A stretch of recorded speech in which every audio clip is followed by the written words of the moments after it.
Silks శ్రీరస్తు శుభమస్తు sale ప్రతి 25,000 రూపాయల కొనుగోలుపై ఒక గోల్డ్ కాయిన్ ఉచితం. ఏదైనా చెయ్యాలి అని అంటే ఒక సంకల్పం మనసులో ఉంటుంది. ఏ సంకల్పంతో మీరు ఇవన్నీ చేసుకుంటూ వెళ్తున్నారు? హిందువుగా జన్మించినందుకు ముందుగా గర్వపడాలి. భుజం తట్టి నడిపిస్తున్నటువంటి మా ఆర్ఎస్ఎస్ నన్ను నడిపిస్తున్నారు. నా చేయి పట్టుకొని మన వెంకటేశ్వర నడిపిస్తున్నాడు. మన సనాతన ధర్మానికి సంబంధించి కొంచెం అవేర్నెస్ కల్పిస్తున్నారు సార్ ప్రవచనకర్తల ద్వారా. డైలీ రొటీన్ ఎలా ఉంటే బాగుంటుంది అంటారు? మీరు చెప్పినట్టు జగ్గి వాసుదేవ్ గారు, గురూజీ రవిశంకర్ ప్రసాద్ గారు, మన చాగంటి కోటేశ్వరరావు గారు, గరికపాటి గారు, పరిపూర్ణ స్వామి గారు, వీళ్ళంతా బ్రహ్మర్షులను. ఎంత దౌర్భాగ్యం అంటే మన భారతదేశంలోనే 75-80 సంవత్సరాల ముందు వందే మాత్రం అంటే మన నోర్లు పగిలేటివి, తల పగలగొట్టేవారు. వందే మాత్రం అంటే 2 రోజుల నుంచి 7 రోజులు బిడ్డ లేక దూడల్ని స్లాటర్ హౌస్ పంపిస్తున్నారు. మేము పట్టుకున్నాము. ఆల్మోస్ట్ చనిపోయే ప్రమాదం వచ్చాయి. టీటీడీ చేస్తున్నటువంటి సేవా కార్యక్రమాలు 18,600 స్టూడెంట్స్ తిరుమల తిరుపతి దేవస్థానం 3,000 రూపాయలు ఏడాదికి. Hostel, studies, boarding and food అన్ని కలిపి. ఇంకోటి బాలమందిరం. తల్లిదండ్రులు లేనటువంటి పిల్లలకి ప్రపంచంలోనే లేదు, రాబోదు కూడా. ఇక మీదట ఏమైనా నేను ఇది చెయ్యాల్సిందే ఖచ్చితంగా అనే ప్రాజెక్ట్స్ ఏమైనా ఉన్నాయా కొత్తగా రాబోయే? ఈ మధ్య ఎస్వి జూనియర్ కాలేజ్కి వెళ్ళాం. కాలేజీ ముందు దాదాపుగా 200 మంది ఉన్నారు పాపం. ఏం ఇబ్బంది అంటే, సార్ నేను మహిళా పక్షపాతి, నా మీద అందరూ కోపంగా ఉన్నారు. మా టీటీడీలో తెలుగుగా బోర్డులో నిర్ణయం తీసుకుంటానని చెప్పారు. ఎక్కువ డయాలిసిస్ పేషెంట్స్ వచ్చేవారు నా దగ్గర. స్విమ్స్ని ఇన్స్టిట్యూట్ ఫర్ నేషనల్ ఇంపార్టెన్స్ అంటే నా కోరిక ఒకటి ఉంది. నా జీవితం ఆశ వచ్చి టీటీడీ చేయాలి. సార్, కాలినడకన వచ్చే భక్తుల విషయానికి వస్తే ఇంకా ముందు ఇంకేమైనా చేయబోతున్నారా? ఈ మధ్య చిన్న బిడ్డని చిరు తీసుకొని చంపేయడం జరిగింది. ప్రయత్నం ఖచ్చితంగా చేస్తాం. విడి రోజుల్లోనే భక్తుల రద్దీ ఈ రకంగా ఉండి ఇంకా స్పెషల్ రోజుల్లో అయితే ఇంకా బీభత్సంగా ఉంటుంది సార్. ఎలాంటి జాగ్రత్తలు తీసుకుంటూ ఉంటారు విశేషంగా? అంటే చాలా మంది పాపం వైకుంఠ ఏకాదశి, గరుడు సేవ ఇలాంటి సందర్భాల్లో స్వామివారిని వచ్చి చూడాలి. స్వామివారికి ఫిక్స్డ్ డిపాజిట్స్ 20,000 కోట్లు ఉన్నాయి. 20,000 crores ఫిక్స్డ్ డిపాజిట్స్. అంటే ఏడాదికి 1,500 కోట్లు మాకు ఇంట్రెస్ట్ వస్తుంది. స్వామి కొంగు బంగారం ఏం పట్టుకున్నా బంగారమే స్వామి దగ్గర. లవ్ మ్యారేజ్ అని విన్నాను, వాటి గురించి ఏమైనా కొన్ని విషయాలు? నేను నా శ్రీమతి కలిసి చదువుకున్నాను. పెళ్లి చేసుకున్నప్పుడు కూడా గొడవలు అన్ని ఇంటర్ క్యాస్ట్ మ్యారేజ్ మాది. కాబట్టి బాగున్నా. నాకు 2 పిల్లలు. జీవితంలో ప్రేమించండి కానీ నిలదొక్కున్నాక పెళ్లి చేసుకోండి. నమస్కారం. ఐ డ్రీమ్ సనాతన వైభవం కార్యక్రమానికి స్వాగతం. నేను మీ విజేత.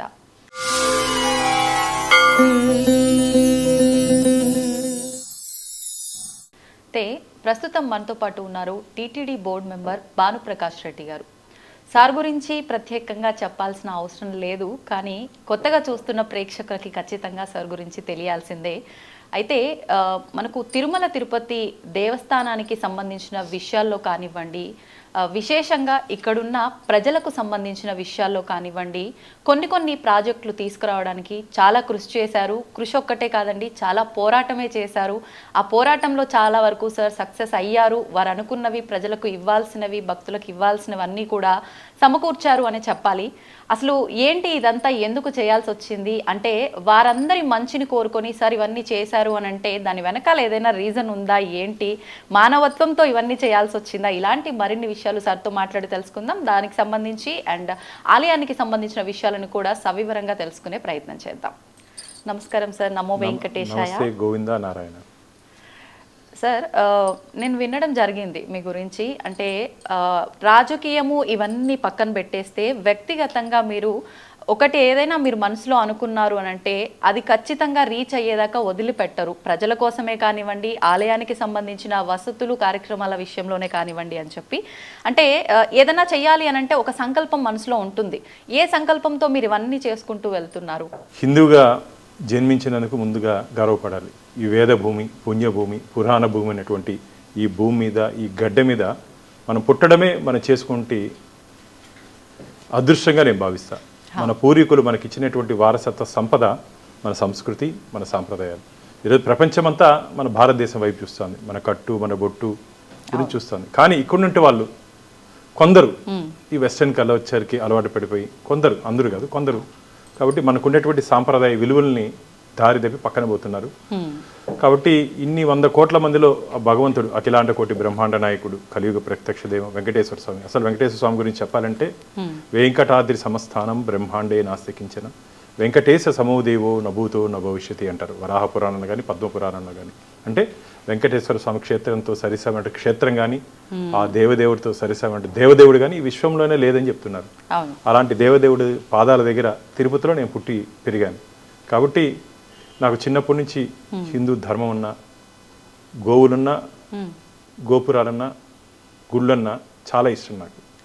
కాబట్టి ఇది అందులో భాగంగా అదృష్టంగా నేను భారతీయ జనతా పార్టీలో కూడా రావడం జరిగింది. కాబట్టి మీరు అన్నట్టు ఏదైనా విషయం తీసుకుంటే, ముఖ్యంగా భగవంతుడికి సంబంధించిన విషయాలు ఏదైనా తీసుకుంటే ఆ వెంకటేశ్వర స్వామి చెప్తే తప్ప నేను విన్ను.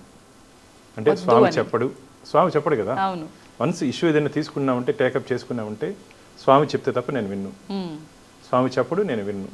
ఆ చేసే బలాన్ని, శక్తిని, ధైర్యాన్ని ఆ స్వామివారే దాదాపు ఒక 25 సంవత్సరాలుగా ఇక్కడ జరుగుతున్నటువంటి ఆధ్యాత్మిక విషయంలో స్వామివారి దగ్గర ఏదైనా అపచారం జరిగినా, స్వామివారికి కావాల్సినటువంటి ఏదైనా మనం చేయాలన్నా ఒక దృఢ సంకల్పంతో నాకు ముఖ్యంగా నా భుజం తట్టి నడిపిస్తున్నటువంటి మా RSS రాష్ట్రీయ స్వయం సేవక్ సంఘ్ పెద్దలుతో ముందుగా చర్చించి ఈ పని తీసుకుంటున్నాను, ఈ పనితో ముందుకు పోతున్నాను అని చెప్పి పెద్దలతో ఒకసారి చర్చించిన తర్వాత ఆధ్యాత్మిక విషయాలు కాబట్టి వారు కూడా మంచి కార్యక్రమాలు కాబట్టి నన్ను భుజం తట్టి నన్ను నడిపిస్తున్నారు.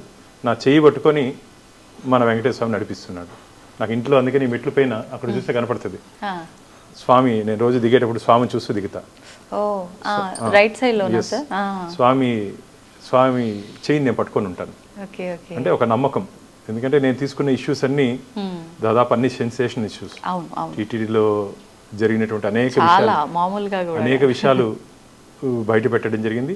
బయట పెట్టిన తర్వాత దాని మీద పూర్తి స్థాయిలో ఎవరెవరు తప్పులు చేశారో వాళ్ళని శిక్షించే వరకు ముందుకెళ్ళడం జరిగింది. కాబట్టి ఆ శక్తిని, బలాన్ని వెంకటేశ్వర స్వామి నాకు ఇచ్చాడని చెప్పి నేను భావిస్తాను. కాబట్టి ముఖ్యంగా ఇప్పుడు నుండి డిజిటల్ యుగం అంటారు దీన్ని. ఈ డిజిటల్ యుగంలో కూడా డివోషనల్గా ఉండాలి. ఎందుకంటే ఇప్పుడు మొత్తం మారిపోయింది. గతంలో మేము చూడనప్పుడు ఈ ఫోన్లు ఇవన్నీ ఏమి లేవు. ఎక్కడైనా కలవంటే ఫ్రెండ్స్ కూర్చొని మాట్లాడుకునే వాళ్ళం, గుళ్ళకి వెళ్ళే వాళ్ళం, ఇవన్నీ వెళ్ళొచ్చేవాళ్ళం. కానీ ఇప్పుడు ఈ పిల్లలంతా చిన్న పిల్లల దగ్గర నుంచి ఇప్పుడు నాకు మనం వేరే ఇంటికి వెళ్ళింటే చిన్న బిడ్డ ఒక 3 years 4 years ఉంది, ఫోన్ ఇకపోతే ఏడుస్తూ ఉంది. గతంలో మన ఇళ్లలో పెద్దలు, మన ఇంట్లో నాన్నమ్మలు కానీ అమ్మమ్మలు కానీ వాళ్ళకి మనకు ఉన్నటువంటి మంచి దేవుడికి సంబంధించిన రామాయణం కానీ మహాభారతం కానీ ఆ కథలు అయితే మంచి ఏ విధంగా మంచి కథలు చెప్పి వాళ్ళని ఒక ప్రయోజకులుగా తీర్చిదిద్దేవాళ్ళు. అసలు దేవాలయం అంటేనే ఒక ఆధ్యాత్మిక కేంద్రం అమ్మ. దేవాలయం ఆధారంగా అనేక కార్యక్రమాలు గతంలో రాజుల కాలం నుంచి ఇప్పటి వరకు జరుగుతూ వచ్చాయి. గతంలో రాజులు, చక్రవర్తులు దేవాలయాల్ని దాని అనుసంధానం ఉంటే అన్నింటినీ వారు చూస్తూ వచ్చేవాళ్ళు బాగోగులంతా. ఇప్పుడు రాచరిక వ్యవస్థ ఇవన్నీ మారిపోయిన కారణంగా ప్రభుత్వం వచ్చింది. ప్రభుత్వం అంటే మనం. కాబట్టి మన దేవాలయాల్ని, మన సాంప్రదాయాన్ని మనం కాపాడుకొని భావితరాలకు అందించాల్సిన బాధ్యత మన మీద ఉంది. కాబట్టి ఆ బాధ్యతలో కొంత భాగం భగవంతుడు నాకు ఇచ్చాడని చెప్పి నేను భావిస్తున్నాను. అందుకనే ఆధ్యాత్మికంగా నేటి యువత కూడా ఖచ్చితంగా ఒక ఆధ్యాత్మిక మార్గంలో మనం నడిస్తే, ఎందుకంటే మన స్ఫూర్తిగా తీసుకోవాల్సింది ఈరోజు యువత స్ఫూర్తిగా తీసుకోవాల్సింది 23 సంవత్సరాల్లో ఉరితాడును ముద్దు పెట్టుకొని ఉరికమ్మ మెక్కినటువంటి భగత్ సింగ్ని తీసుకోవాలి, ఝాన్సీ లక్ష్మీబాయిని తీసుకోవాలి, అల్లూరి సీతారామరాజు తీసుకోవాలి. అలాగే ప్రపంచం మొత్తం భారతదేశం వైపు చూసే విధంగా స్వామి వివేకానంద వారిని ఆదర్శంగా తీసుకోవాలి. ఇలాంటి మహాపురుషుడిని ఆదర్శంగా తీసుకొని రోజు 1 గంట 10 నిమిషాలు వారి జీవిత చరిత్ర కానీ వారికి సంబంధించిన విశేషాలు ఏమైనా కానీ చూసి తెలుసుకుంటే ఖచ్చితంగా ప్రతి ఒక్క మనిషిలో ఇన్స్పిరేషన్ అనేది వస్తుంది. ఇప్పుడు నుండి యువత ఏమనుకుంటున్నారంటే కాఫీ ఖర్చుల నుంచి ఖర్చీఫ్ వరకు తల్లిదండ్రులు వేయాలని ఒక భావనలో ఉన్నారు. తల్లిదండ్రులు కాదు, మనం మన కాళ్ళ మీద మనం నిలబడాలి. ఏదో చరిత్ర చదువుకొని మామూలుగా మీరు కానీ గమనించినట్టే మన మాజీ రాష్ట్రపతి అబ్దుల్ కలాం గారు చెప్తారు, కళలు కలండి, కళలు నెరవేర్చే వరకు మీరు ప్రయత్నం చేయండి అని. కళలు కానీ ఉదయం లేస్తేనే మర్చిపోవడం కాకుండా ఆ కళని నిజం చేసుకునే దిశగా నేటి యువత కూడా ముందుకు పోవాలి. దానికి ఆధ్యాత్మికంగా ఖచ్చితంగా మీరు కానీ గమనించినట్టయితే ఆధ్యాత్మికంగా కొద్దిగా, అంటే నేను చెప్పేది 24 గంటలు తీసుకుపోయి ఎక్కడ తపస్సు చేసి మెడిటేషన్ చేయాలి కాదు. మనం ఉన్నటువంటి యాంత్రిక యుగంలో క్షణకాలం కోపంతో మన తప్పుడు నిర్ణయాలు తీసుకుంటున్నాం. మీరు కానీ గమనించినట్టయితే ఇప్పుడు చాలామంది కాలేజెస్లో కానీ దీంట్లో కానీ సూసైడ్స్ చేసుకుంటారు. ఎందుకు చేసుకుంటున్నారు? వారి మీద వారికి నియంత్రణ లేని కారణంగా. మీకు నియంత్రణ కావాలంటే యోగా కానీ మెడిటేషన్ కానీ ఇవన్నీ చేయండి. ఖచ్చితంగా మన మీద మన కంట్రోల్ వస్తుంది. ఏదో చిన్నపాటి సంఘటనలతో మనం మన భగవంతుడి ఇచ్చిన జీవితం, ఈ 3,00,00,000 జీవరాశుల్లో మనిషికి ఒక్కటికే ఆలోచించి నిర్ణయం తీసుకునే అవకాశం ఇచ్చాడు. కాబట్టి ఆధ్యాత్మికంగా ఉంటే ఖచ్చితంగా ఒక సూపర్ నేచురల్ పవర్ అంటారమ్మా. మనకన్నా ఒక సూపర్ నేచురల్ పవర్ ఉంది ఈ విశ్వంలో. ఆ సూపర్ నేచురల్ పవర్నే మేము భగవంతుడిగా భావిస్తాం. ఆ భగవంతుడి ఆశీర్వాదంతో ఖచ్చితంగా ఏదైనా సరే నేటి యువత ఆ ఆధ్యాత్మిక భావనతో ముందుకు పోవాలని చెప్పి నేను కోరుకుంటున్నాను. ఒకప్పటి విషయం పక్కన పెడితే ఈ మధ్య కాలంలో అంటే మన సనాతన ధర్మానికి సంబంధించి భగవంతుడు ఏంటి ఇదంతా ఈ జ్ఞానం అంతా కూడా కొంచెం అవేర్నెస్ కల్పిస్తున్నారు సార్. అంటే మీలాంటి వాళ్ళ ద్వారా, కొంతమంది ప్రవచనకర్తల ద్వారా ఇలా వింటూ ఉన్నారు. కొంతమంది విని ఆచరించడానికి ముందుకు వెళ్తున్నారు. కొంతమంది విన్న దగ్గరే అక్కడికక్కడే వైరాగ్యము, మళ్ళీ అక్కడికక్కడే దాన్ని వదిలిపెట్టడం లాగా అయిపోతుంది.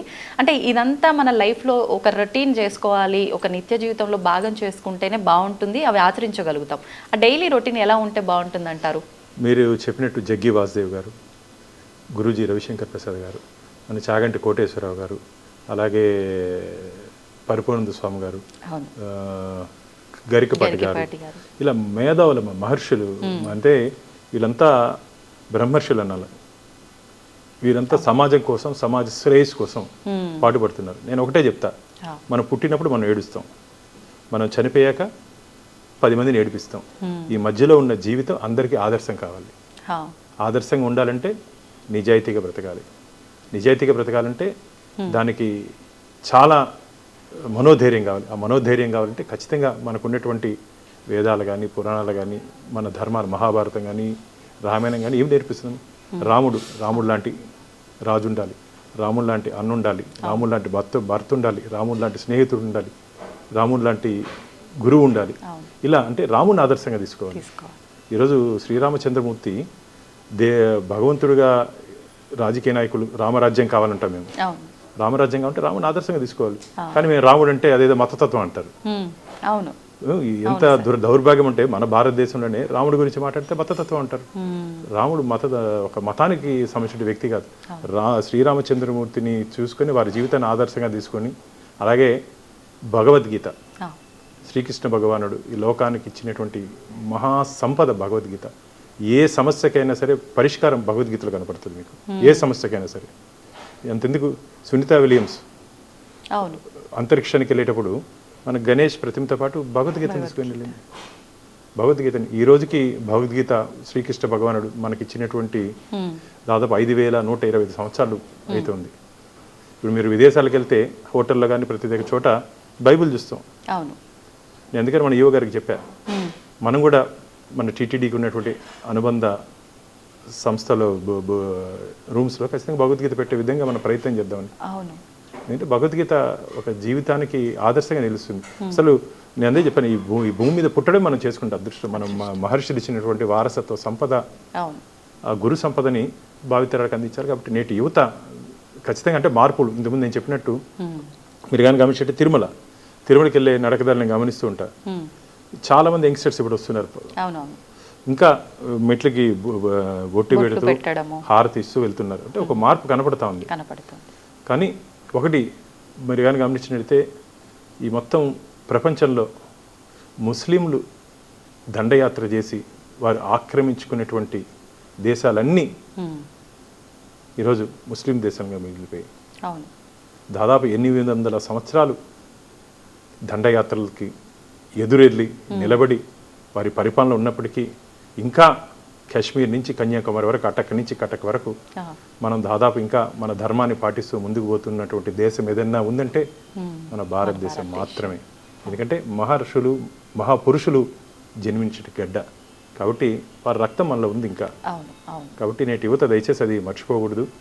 వారిని ఏ విధంగా వారు మన కోసం మహర్షులు కానీ మహాపురుషులు కానీ ఏ విధంగా జీవించారో వారిని ఆదర్శంగా తీసుకోవాలి. అంతేకాకుండా మనం ఈరోజు ఇంత స్వతంత్రంగా మాట్లాడుకుంటున్నాం.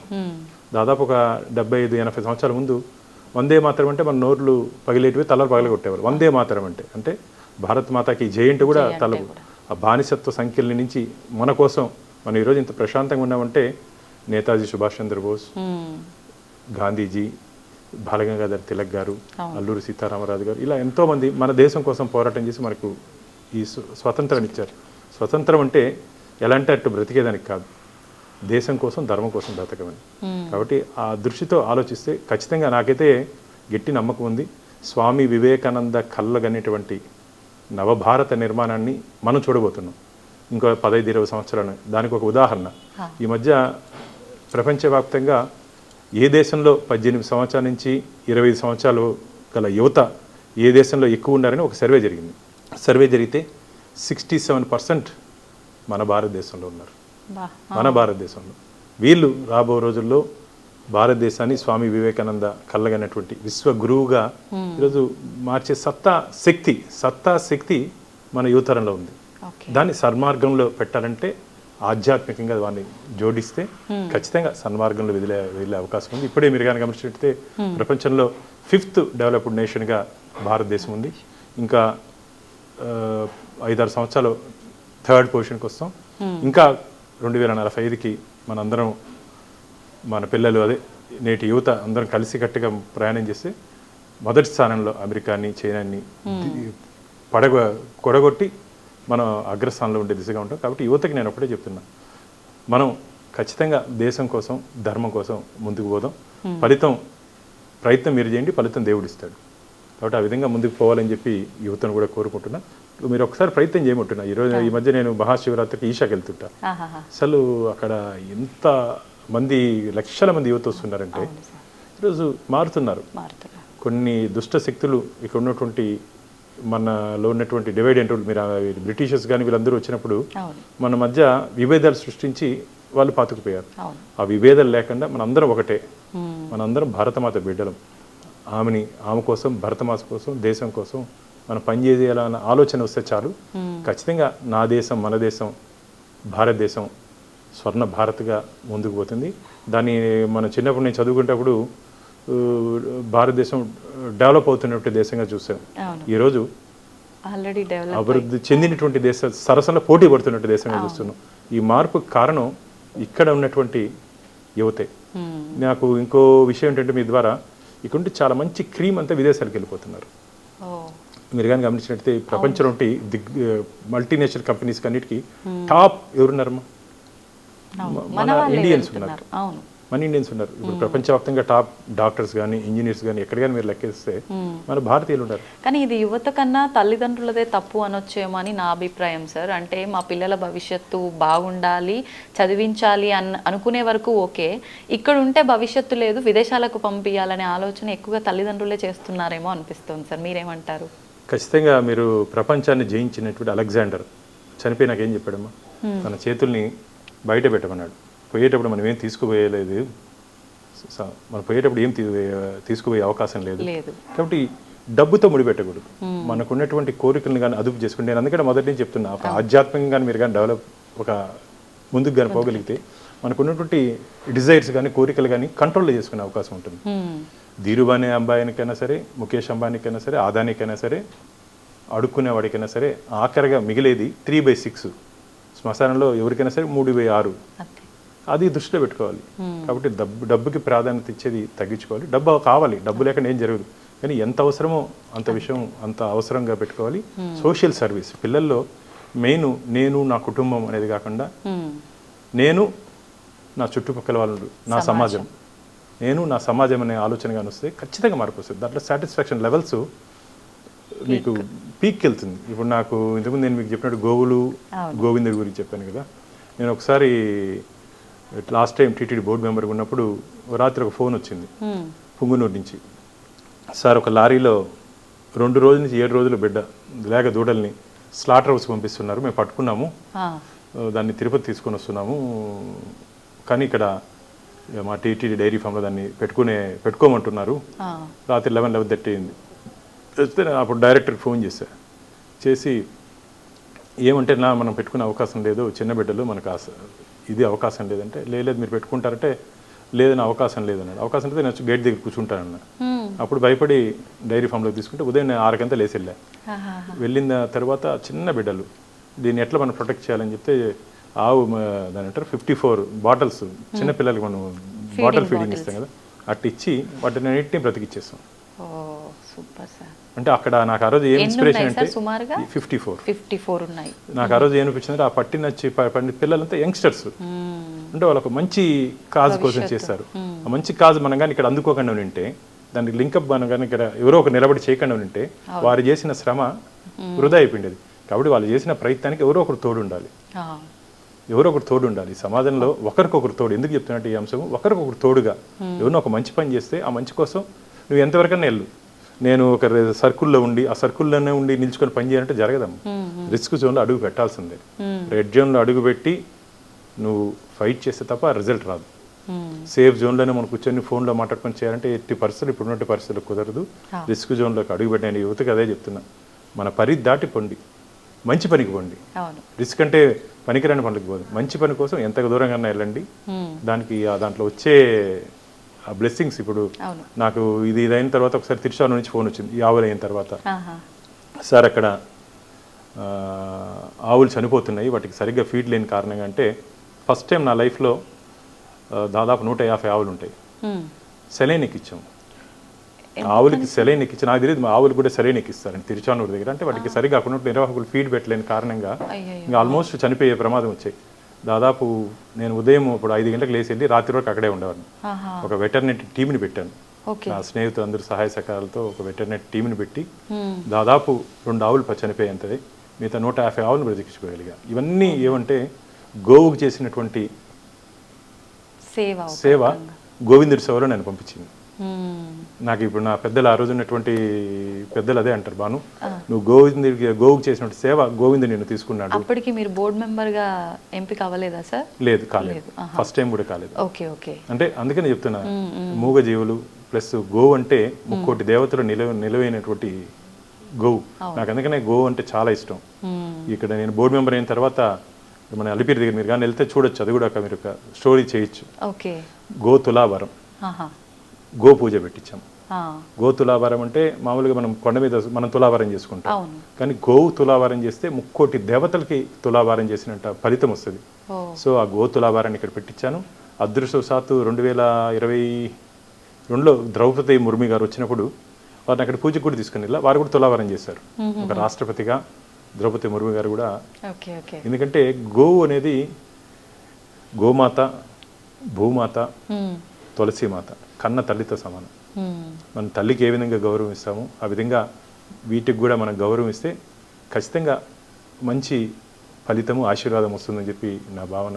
కాబట్టి ఎందుకు ఇవన్నీ చెప్తున్నా అంటే, మనిషి స్వార్థంతో ఈ కలియుగంలో ఇముడిపోయింది. మన సైకాలజీగా మన మెదడులో నేను, నా కుటుంబం అనేది లేకుండా నేను, నా సమాజం అనేది తాత కానీ పిల్లలు కానీ పనిచేస్తే ఖచ్చితంగా మంచి ఫలితాలు వస్తాయి. ఇప్పుడు మీరు చెప్పినట్టు టీటీడీ గురించి కానీ మనం మాట్లాడితే, టీటీడీ లాంటి సేవా సంస్థ ఈ ప్రపంచంలో లేదు. టీటీడీ చేస్తున్నటువంటి సేవా కార్యక్రమాలు ఈ ప్రపంచంలోనే ఎవరు చేయలేరు కూడా. 18,600 స్టూడెంట్స్ చదువుతున్నారు. 18,600 స్టూడెంట్స్ తిరుమల తిరుపతి దేవస్థానంలో. 3,000 రూపాయలు ఏడాదికి. Hostel, studies, boarding and food అన్ని కలిపి ఎంత సంతోషం ఇస్తుంది అంటే, 3,000 అంటే కొద్దిగా ఉండాలి కాబట్టి 3,000 రూపాయలతో. నేను కూడా అక్కడ ఎస్వి జూనియర్ కాలేజ్ స్టూడెంటే, ఎస్జిఎస్ ఆర్ట్స్ కాలేజ్ స్టూడెంటే. నేను కూడా విద్యాలయాల్లో చదువుకొని ఈరోజు బయట వచ్చే వ్యక్తిని. ఎన్ని సంవత్సరాల నుంచి ఉన్నాయి సార్ ఆ స్కూల్స్ అన్ని కూడా? దాదాపు మొదటి నుంచి టీటీడీ ఏర్పాటు నుంచి ఉన్నాయి. ఇదే కాకుండా అనేక సేవా కార్యక్రమాలు టీటీడీ చేస్తున్న సేవా కార్యక్రమంలో శ్రవణం, నాకు ఇష్టమైనటువంటి శ్రవణం అంటే పుట్టుకతోనే చాలా మంది పిల్లలకి మాటలు రావు, వినపడదు చాలా మందికి. అలాంటి పిల్లలకి 0 ఏజ్ నుంచి 7 ఇయర్స్ వరకు శ్రవణంలో మేము ట్రైనింగ్ ఇస్తాం. అమ్మా నాన్న అనే పిలవలేని పిల్లల్ని కూడా మేము ట్రైనింగ్ 7 సంవత్సరాలు ట్రైనింగ్ ఇచ్చిన తర్వాత వాళ్ళు సంతోషంగా తల్లిదండ్రుల పేరు చెప్తూ కేరింతలు చేస్తూ వాళ్ళతో పాటు స్వగృహానికి వెళ్ళి ఈరోజు ఐఐటీలో బీటెక్ చేసినటువంటి విద్యార్థులు ఉన్నారు మా దగ్గర. సార్ నెక్స్ట్ టైం వచ్చినప్పుడు మిమ్మల్ని తీసుకుని వెళ్తాను అక్కడికి. నాకు ఇష్టమైనటువంటి ప్రాజెక్ట్ అది. ఇంకోటి బాలమందిర్. తల్లిదండ్రులు లేనటువంటి పిల్లలకి నేను చాలా సందర్భాల్లో ఈవోకి చెప్పడం జరిగింది. సార్ ఈ ఎగ్జిక్యూటివ్ ఆఫీసర్ అంటే టీటీడీకి మీరు కస్టోడియను, పిల్లలకి అమ్మా నాన్న అయినా మీరే, వెంకటేశ్వర స్వామి పద్మావతి మీరే, వాళ్ళని బాగా చూసుకోవాలి. అలాగే డఫ్ అండ్ డమ్ ఇది ఉంది, డఫ్ అండ్ డమ్ ఉంది మాకు. సో ఇట్లాంటి ఇన్స్టిట్యూషన్స్, స్విమ్స్ హాస్పిటల్ ఉంది. వీటన్నిటిని తిరుమల తిరుపతి దేవస్థానం మనం వేసే కానుకలు, ఇప్పుడు ఈ రోజు రేపు గతంలో మనం వేసినట్టు 100 రూపాయలు, 10 రూపాయలు, 20 రూపాయలు, ఈ కానుకలన్నింటినీ ఇలా ధార్మిక కార్యక్రమాల కోసమే ఖర్చు పెడుతున్నాం టీటీడీ. అందుకనే చెప్తున్నా, టీటీడీ లాంటి ధార్మిక సంస్థ, సేవా సంస్థ ఈ ప్రపంచంలోనే లేదు, రాబోదు కూడా. అంత మంచి కార్యక్రమాలు చేస్తూ మేము ముందుకు పోతున్నాం. అసలు టీటీడీ గురించి చెప్పాలంటే ఆ స్వామివారి లీలలు కానీ, ఆ స్వామివారి ఆడుస్తున్నట్టు జగన్ నాటకం అంటారు. సరే, నేను చేస్తున్నటువంటి అనేక విషయాల్లో చాలామంది చెప్తారు నీకు ఎందుకు బాను రిస్క్. చాలా విషయాలు టీటీడీలో గతంలో జరిగినటువంటి అవకతవకలు కానీ ఇవన్నీ బయట పెట్టినప్పుడు చాలామంది నీకెందుకు బాను, ఎవరికి లేని ఇది నీకెందుకంటే వెంకటేశ్వర స్వామి అంటే నాకు ప్రాణం. ఊరికి దేవుడి మీద భక్తి ఉంది కదా అని చెప్పి ఊరికి అవి ప్రసాదం తినేసి లడ్డు తినేస్తే సరిపోదు. అక్కడ జరుగుతున్నట్టు అన్యాయాన్ని కూడా బయట పెట్టాలి, ఆఖరి వరకు పోరాటం చేయాలి. ఎందుకు సార్ మీకు అంత ప్రాణం స్వామి అంటే? ఈ స్వామితో నాకు బాగా అటాచ్మెంట్ అమ్మా. అసలు నాకెందుకో స్వామివారి దగ్గర చీమ చిట్టుకున్నా నాకు ఉండబుద్ధి కాదు. ఎప్పటి నుంచి సార్? అంటే నేను చిన్నప్పటి నుంచి నాకు బాగా అలవాటు దేవుడు. కానీ నేను 27 years 97 నుంచి బీజేపీలో చేరాను. బీజేపీలో చేరిన తర్వాత ఇంకా ఈ హిందుత్వం పట్ల పార్టీ, మా దేశం కోసం ధర్మం కోసం ఉంటాం కదా, అట్లా వచ్చిన తర్వాత ఇంకా గట్టిగా వచ్చాను. అంటే మామూలు భాలుగా చేయలేని పనులు ఒక బీజేపీ జెండా కింద చేయగలుగుతున్నా. ఎందుకంటే మామూలు భానులుగా చేస్తే స్పందన, ఈరోజు ఎవరితోనే మాట్లాడినా, ఎవరికైనా మాట్లాడినా నాకు ఒక పార్టీ అండ ఉంది, పార్టీ పెద్దలు ఉన్నారు నాతో పాటు నడిపించేదానికి. కాబట్టి ఒక అవకాశం బీజేపీ కూడా నాకు నా పార్టీ అంటే ఎంత ఇష్టం అంటే ఈ 27 ఏళ్ళ ప్రయాణంలో ఏ రోజు కూడా బాను ఎందుకు ఈ ఇష్యూ చేసావు, ఎందుకు ఈ అంశం నువ్వు తీసుకున్నావు అని చెప్పి నన్ను ప్రశ్నించింది లేదు. నన్ను ప్రోత్సహించినటువంటి పార్టీ భారతీయ జనతా పార్టీ. ఏ రోజు కూడా 27 సంవత్సరాలు మా రాజకీయ పార్టీలో బయట నుంచి అనుకుంటారు కానీ చాలా కష్టం. ఇప్పుడంతా క్యాస్ట్ పాలిటిక్స్ అయిపోయాయి. కానీ మా పార్టీ ఈ అంశాలు ఎప్పుడుగానే నన్ను ఎక్కడ నిరోధించింది లేదు. ప్రతి అంశంలో నా భుజం తట్టి నన్ను ముందుకు పంపించింది. అందుకనే నన్ను బీజేపీ బానుగా ఈరోజు అందరూ పిలిచే పేరు అవకాశం నాకు నా పార్టీ ఇచ్చింది. పార్టీ పెద్దలు కూడా నాకు ఇప్పటివరకు నన్ను అన్ని విధాలుగా ప్రోత్సహిస్తూ నన్ను ముందుకు నడిపించారు. కాబట్టి నేను ఒకటే చెప్తున్నాను, నేటి యువతకి మనం చరిత్ర చదువుకోవడం కాదు, చరిత్ర మనం చదువుకోవడం కాదు, మన గురించి భవిష్యత్తులో చరిత్రగా మిగిలిపోవాలి. ఒక ప్రయత్నం చేస్తే ఖచ్చితంగా అవుతుంది. అంటే సార్ మీరు ఒక సంకల్పంతో ముందుకెళ్లారు, హార్డ్ వర్క్ చేశారు. ఎంత అంటే మీ ప్రాణం మీదకి వచ్చినా పర్లేదు, ఆల్రెడీ వచ్చినవి అయినా కూడా మీరు వెనక్కి తగ్గకుండా నించున్నారు. ఆ సక్సెస్ వచ్చింది. కానీ అందరి విషయంలో ఇది జరుగుతుంది అని ఎలా చెప్పగలం సార్? జరుగుతుంది. సంకల్ప బలం ఉంటే, నమ్మకం, చిత్తశుద్ధి ఉంటే ఖచ్చితంగా జరుగుతుంది. ఒక మంచి పని కోసం ప్రయత్నం చేయండి. ప్రయత్నం మీరు చేయండి, ఫలితం దేవుడు ఇస్తాడు. ఖచ్చితంగా ప్రయత్నం మనం చేస్తే ఫలితం స్వామి ఇస్తాడు. ఇప్పుడు ఈరోజు చరిత్ర కాదు, గతంలో మీరు కానీ గమనించినట్టయితే నేను మొన్ననే ఇక్కడికి వెళ్ళాను, శ్రీశైలంకి వెళ్ళాను. శ్రీశైలంకి వెళ్తే శివాజీ మహారాజు ధ్యానం చేసి అమ్మవారి దగ్గర ఖడ్గం ప్రసాదించిన ప్రాంతంలో ఆ వైబ్రేషన్ స్టిల్స్ ఉన్నాయి, ఇంకా స్టిల్ అక్కడే ఉంది, తెలుస్తుంది. ఎందుకంటే శివాజీ ఈరోజు ఒక మనిషి రూపంలో ఉన్నటువంటి భగవంతుడిగా మారిపోయాడు. ఇంతమంది రాజులు, చక్రవర్తులు భారతదేశాన్ని ఏలినా సరే ఈరోజు శివాజీ మహారాజు గురించి ఎందుకు మాట్లాడుకుంటున్నాం? ధర్మం గురించి, దేశం గురించి నిలబడిన వ్యక్తి పోరాడాడు. కాబట్టి మనం కూడా చరిత్ర చదువుకునే, మన గురించి కూడా భవిష్యత్తులో చరిత్రగా నిలిచిపోవాలంటే ప్రయత్నం అనేది చేయాలి. ఇందుకు నేను చెప్పినట్టు రిస్క్ జోన్లోకి వెళ్ళాలి కంపల్సరీ. అంటే అందరూ పోయి ఏదో మీ ప్రాణాలని గుడ్డిగా పెట్టమని చెప్పట్లే, తెలివిగా ఆధారాలతో పాటు, ఆరోపణలు కాకుండా ఆధారాలతో ఎవరన్నా సరే ఉద్యమించండి. ఆధారాలు ఉండాలి చేతులు. ఇప్పుడు నేనేం మాట్లాడినా సరే నా దగ్గర ఎవిడెన్స్ లేక నేను మాట్లాడను. పూర్తిగా నా దగ్గర వచ్చి ఆధారాలన్నింటినీ చేతిలో వచ్చిన తర్వాత దాన్ని తరోగా స్టడీ చేసి పెద్దలతో నాకున్నటువంటి అభిప్రాయాలు షేర్ చేసుకొని ఇట్లా ముందుకు వెళ్తున్నాను, దీంట్లో లోటుపాట్లు ఏ విధంగా ఉంటాయి అని చూసుకుంటూ ముందుకు పోతా. కానీ ఇప్పటి వరకు నేను చేసినటువంటి పోరాటంలో వెంకటేశ్వర స్వామి నా చెయ్యి వదలలేదు. ఇప్పటి వరకు నన్ను అట్టే పట్టుకొని ముందుకు తీసుకుపోతున్నాడు. ఎప్పటికి కూడా అట్లే పట్టుకొని ఉంటాడని చెప్పి నాకు విశ్వాసం. అందుకని నాకు నెలకి ఒక 4 సార్లు స్వామివారి దగ్గరికి వెళ్ళిపోతాను. వెళ్ళి స్వామివారి దగ్గరికి ఎందుకంటే వైబ్రేషన్స్ స్వామివారి దగ్గర కులశేఖర పడి దగ్గర నుంచి ఆ స్వామివారిని చూస్తే చాలు, ఆ శక్తితో మళ్ళా పరిగెత్తచ్చు మనం. ఎవరు ఏం చేయలేరు మనని. అసలు అంటే లో అనిపించదా సార్ మీకు ఎప్పుడు కూడా ఫీలింగ్? అంటే ఏదైనా చేయాలన్నప్పుడు ఏదైనా ఇబ్బంది ప్రతి ఒక్కరికి వస్తుంది, మీరు మామూలుగా ఆ ప్రెజర్స్ తీసుకోవట్లేదు, అయినా కూడా ఎప్పుడు మీ మాటల్లో కానీ మీరు చేసే పనుల్లో కానీ ఆ బ్యాక్ స్టెప్ వేసేది ఎక్కడ కనిపించదు అని అంటే అది స్వామి పక్క నుండి చేయి పట్టుకొని తీసుకెళ్తున్నాడని? స్వామి ఆశీర్వాదంతో పాటు నా కుటుంబం కూడా నాకు అండగా నిలిచింది. నా భార్య కానీ, నా కొడుకు కానీ, నా కూతురు కానీ ఇట్లాంటి విషయాలు చేసేటప్పుడు ధైర్యంగా ముందుకు పోంటారు. ఎందుకంటే మామూలుగా కుటుంబంలో మనకు కానీ ప్రోత్సాహం కానీ అండగా నిలవకపోతే చేయలేమమ్మా, చాలా కష్టం. ఎందుకంటే మనం ఇంటికి వచ్చిన తర్వాత ప్రశాంతంగా ఎక్కువసేపు ఇంట్లోనే గడుపుతాం. మన అందరూ ఎవరైనా సరే ఎక్కువ గడిపేది కుటుంబ సభ్యులతో. అక్కడ కానీ మనకు కానీ వ్యతిరేకత కానీ ప్రశాంతత లేకపోతే చాలా కష్టం. నేను దాదాపు ఈ సుదీర్ఘ ప్రయాణంలో ఏ రోజు కూడా వారు నన్ను వద్దు అని చెప్పింది లేదు. నా భుజం తట్టి ముందుకు పో అని చెప్పారు. కాబట్టి కుటుంబ వ్యవస్థ కూడా మనకి ఎప్పుడు తోడుగా ఉండాలి. మిగతా వాళ్ళకు కూడా కుటుంబం. అందుకు నేను చెప్తున్నా, ఇంతకుముందు చెప్పినట్టు ఈ డిజిటల్ యుగంలో కూడా డివోషనల్ ఉండేటట్టు కుటుంబం కూడా ఆ వాతావరణం కల్పించారు.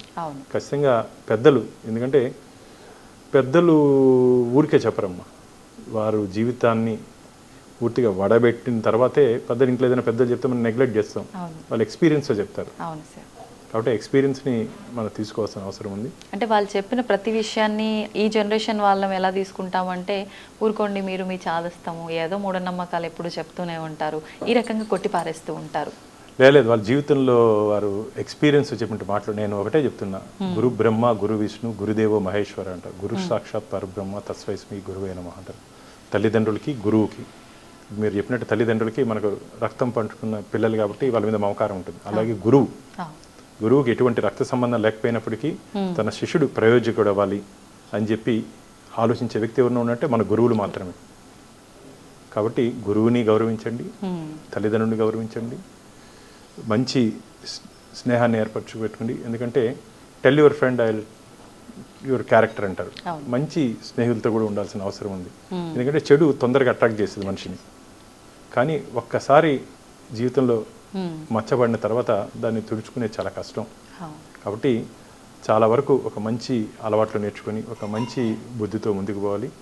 కాబట్టి తల్లిదండ్రుల్ని గురువుల్ని గౌరవించేది నేర్చుకుంటే ఖచ్చితంగా సమాజంలో ప్రయోజకుడు అవుతారు. పుట్టుకతోనే ఎవడు మంచివాడు చెడ్డవాడు కాదమ్మా. పుట్టుకతోనే ఎవరు మంచివాడు చెడ్డవాడు కాదు. పెరుగుతున్నటువంటి వాతావరణంలో ఆ చుట్టూ ఉన్నటువంటి పరిస్థితుల ప్రభావంగా మనిషి మారే అవకాశం ఉంది. ఆ అవకాశం కూడా లేకుండా ఒక మంచి పద్ధతిలో మనం ఎదగాలంటే ఖచ్చితంగా ఆధ్యాత్మిక, అందుకని చాలాసార్లు చెప్తున్నా, ఆధ్యాత్మిక విలువల్ని మనం తెలుసుకుంటూ ఆచరిస్తే ఖచ్చితంగా జీవితంలో మంచి ఫలితాలు వస్తాయి.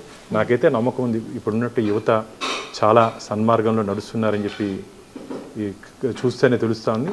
ఇంకా నడవాలి. ఈ గెడ్డ మీద పుట్టినట్టు ప్రతి బిడ్డ ప్రయోజకుడై దేశం కోసం భారతమాత ఉన్నత శిఖరాలు ఎదిగే విధంగా మొత్తం చూడాలని చెప్పి నేను మనస్ఫూర్తిగా యువతని కోరుకుంటున్నాను. సార్, ఇప్పటి వరకు మీరు అంటే బోర్డు మెంబర్గా ఎంపిక అవ్వక ముందు నుంచే ఎన్నో సామాజిక కార్యక్రమాలు చేశారు. అయిన తర్వాత అంటే 2 సార్లు వెంటనే మీరు బోర్డు మెంబర్గా ఎంపిక అవ్వడం జరిగింది. అండ్ తర్వాత మీరు ఎన్నెన్నో ప్రాజెక్టులు చేశారు. ఇందాక మీరు చెప్పినట్టుగా శ్రవణము వాటికి సంబంధించి. ఇక మీదట ఏవైనా నేను ఇది చెయ్యాల్సిందే ఖచ్చితంగా అనే ప్రాజెక్ట్స్ ఏమైనా ఉన్నాయా కొత్తగా రాబోయాయి? ఎస్ అమ్మా.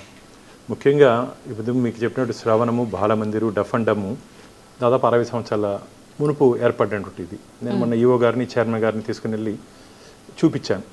ఈ మూడింటిని కలిపి ఒకే కాంపౌండ్ కింద తీసుకొని వచ్చేటట్టు ఇంటిగ్రేట్ చేసి ఒకే కాంపౌండ్ కింద తీసుకొని వచ్చేటట్టు ఒక లేటెస్ట్ ఇంకా దాంట్లో ఉన్నటువంటి ఎడ్యుకేషన్ సిస్టమ్ని మార్పు చేయాల్సిన అవసరం ఉంది. మార్పులు తీసుకురావాల్సిన అవసరం ఉంది. అంతేకాకుండా మాకున్నటువంటి ఎడ్యుకేషన్ ఇన్స్టిట్యూట్స్లో అప్గ్రేడ్ చేయాల్సిన అవసరం ఉంది. లక్కీగా ఈసారి నేను మా కమిటీ బోర్డు మెంబర్లో ఒక్కొక్కరు ఒక కమిటీకి వేస్తారు. నన్ను ఎస్వీబీసీకి ఎడ్యుకేషన్ కమిటీలో వేశారు. నేను వచ్చిన తర్వాత ఈ మధ్య ఎస్వి జూనియర్ కాలేజ్కి వెళ్తే కాలేజీ ముందు దాదాపు ఒక 200 మంది ఉన్నారు పాపం. తల్లిదండ్రులు కారు దిగి వాళ్ళ దగ్గరికి వెళ్ళాను. ఏమి ఇబ్బంది అంటే, సార్ కాలేజ్ సీట్ దొరికింది, హాస్టల్ సీట్ దొరకలేదు అన్నారు. సరే లోపలికి వెళ్ళిన తర్వాత అక్కడ చూస్తే చాలా డిమాండ్ ఉంది. ఆహా. కానీ ఈ బిడ్డల్ని బయట పెట్టాలంటే పాపం రైతు కుటుంబం పాపం, ఎందుకంటే మనకు రైతన్న దేశానికి వెన్నెముక, రైతు బాగుంటేనే దేశం బాగుంటుంది.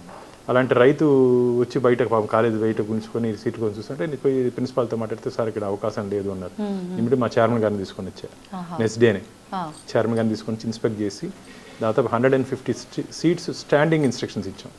చూసిన రోజే 150 సీట్స్ ఇంటేక్ తీసుకోమని చెప్పి వెంటనే చెప్తానే చేసుకున్నారు. మళ్ళీ ఈ మధ్య మొన్న ఎస్పీడబ్ల్యూ కాలేజ్కి వెళ్ళారు, సేమ్ ఇదే ప్రాబ్లం ఉందని చెప్పి నాకు ఫిర్యాదులు వస్తే మళ్ళీ పోయా చూస్తే దాదాపు పాత బిల్డింగ్స్ కొన్ని రెనోవేట్ చేస్తే అడ్మిషన్ వచ్చే అవకాశం ఉంది. కాబట్టి ప్రిన్సిపాల్ గారికి చెప్పి ఇమీడియట్గా మా చీఫ్ ఇంజనీర్ ఈవో గారితో చైర్మన్తో మాట్లాడిన తర్వాత ఇంజనీర్స్ అంతా వచ్చారు. ఇప్పుడు పని జరుగుతుంది. ఇంకో 10-15 రోజులు ఇంకో 300 మంది అడ్మిట్ అయ్యే అవకాశం ఉంది. నేను మహిళా పక్షపాతి. ఒక ఆడబిడ్డ ఇంట్లో నిలబడితే ఆ కుటుంబం మొత్తం నిలబడుతున్నాం.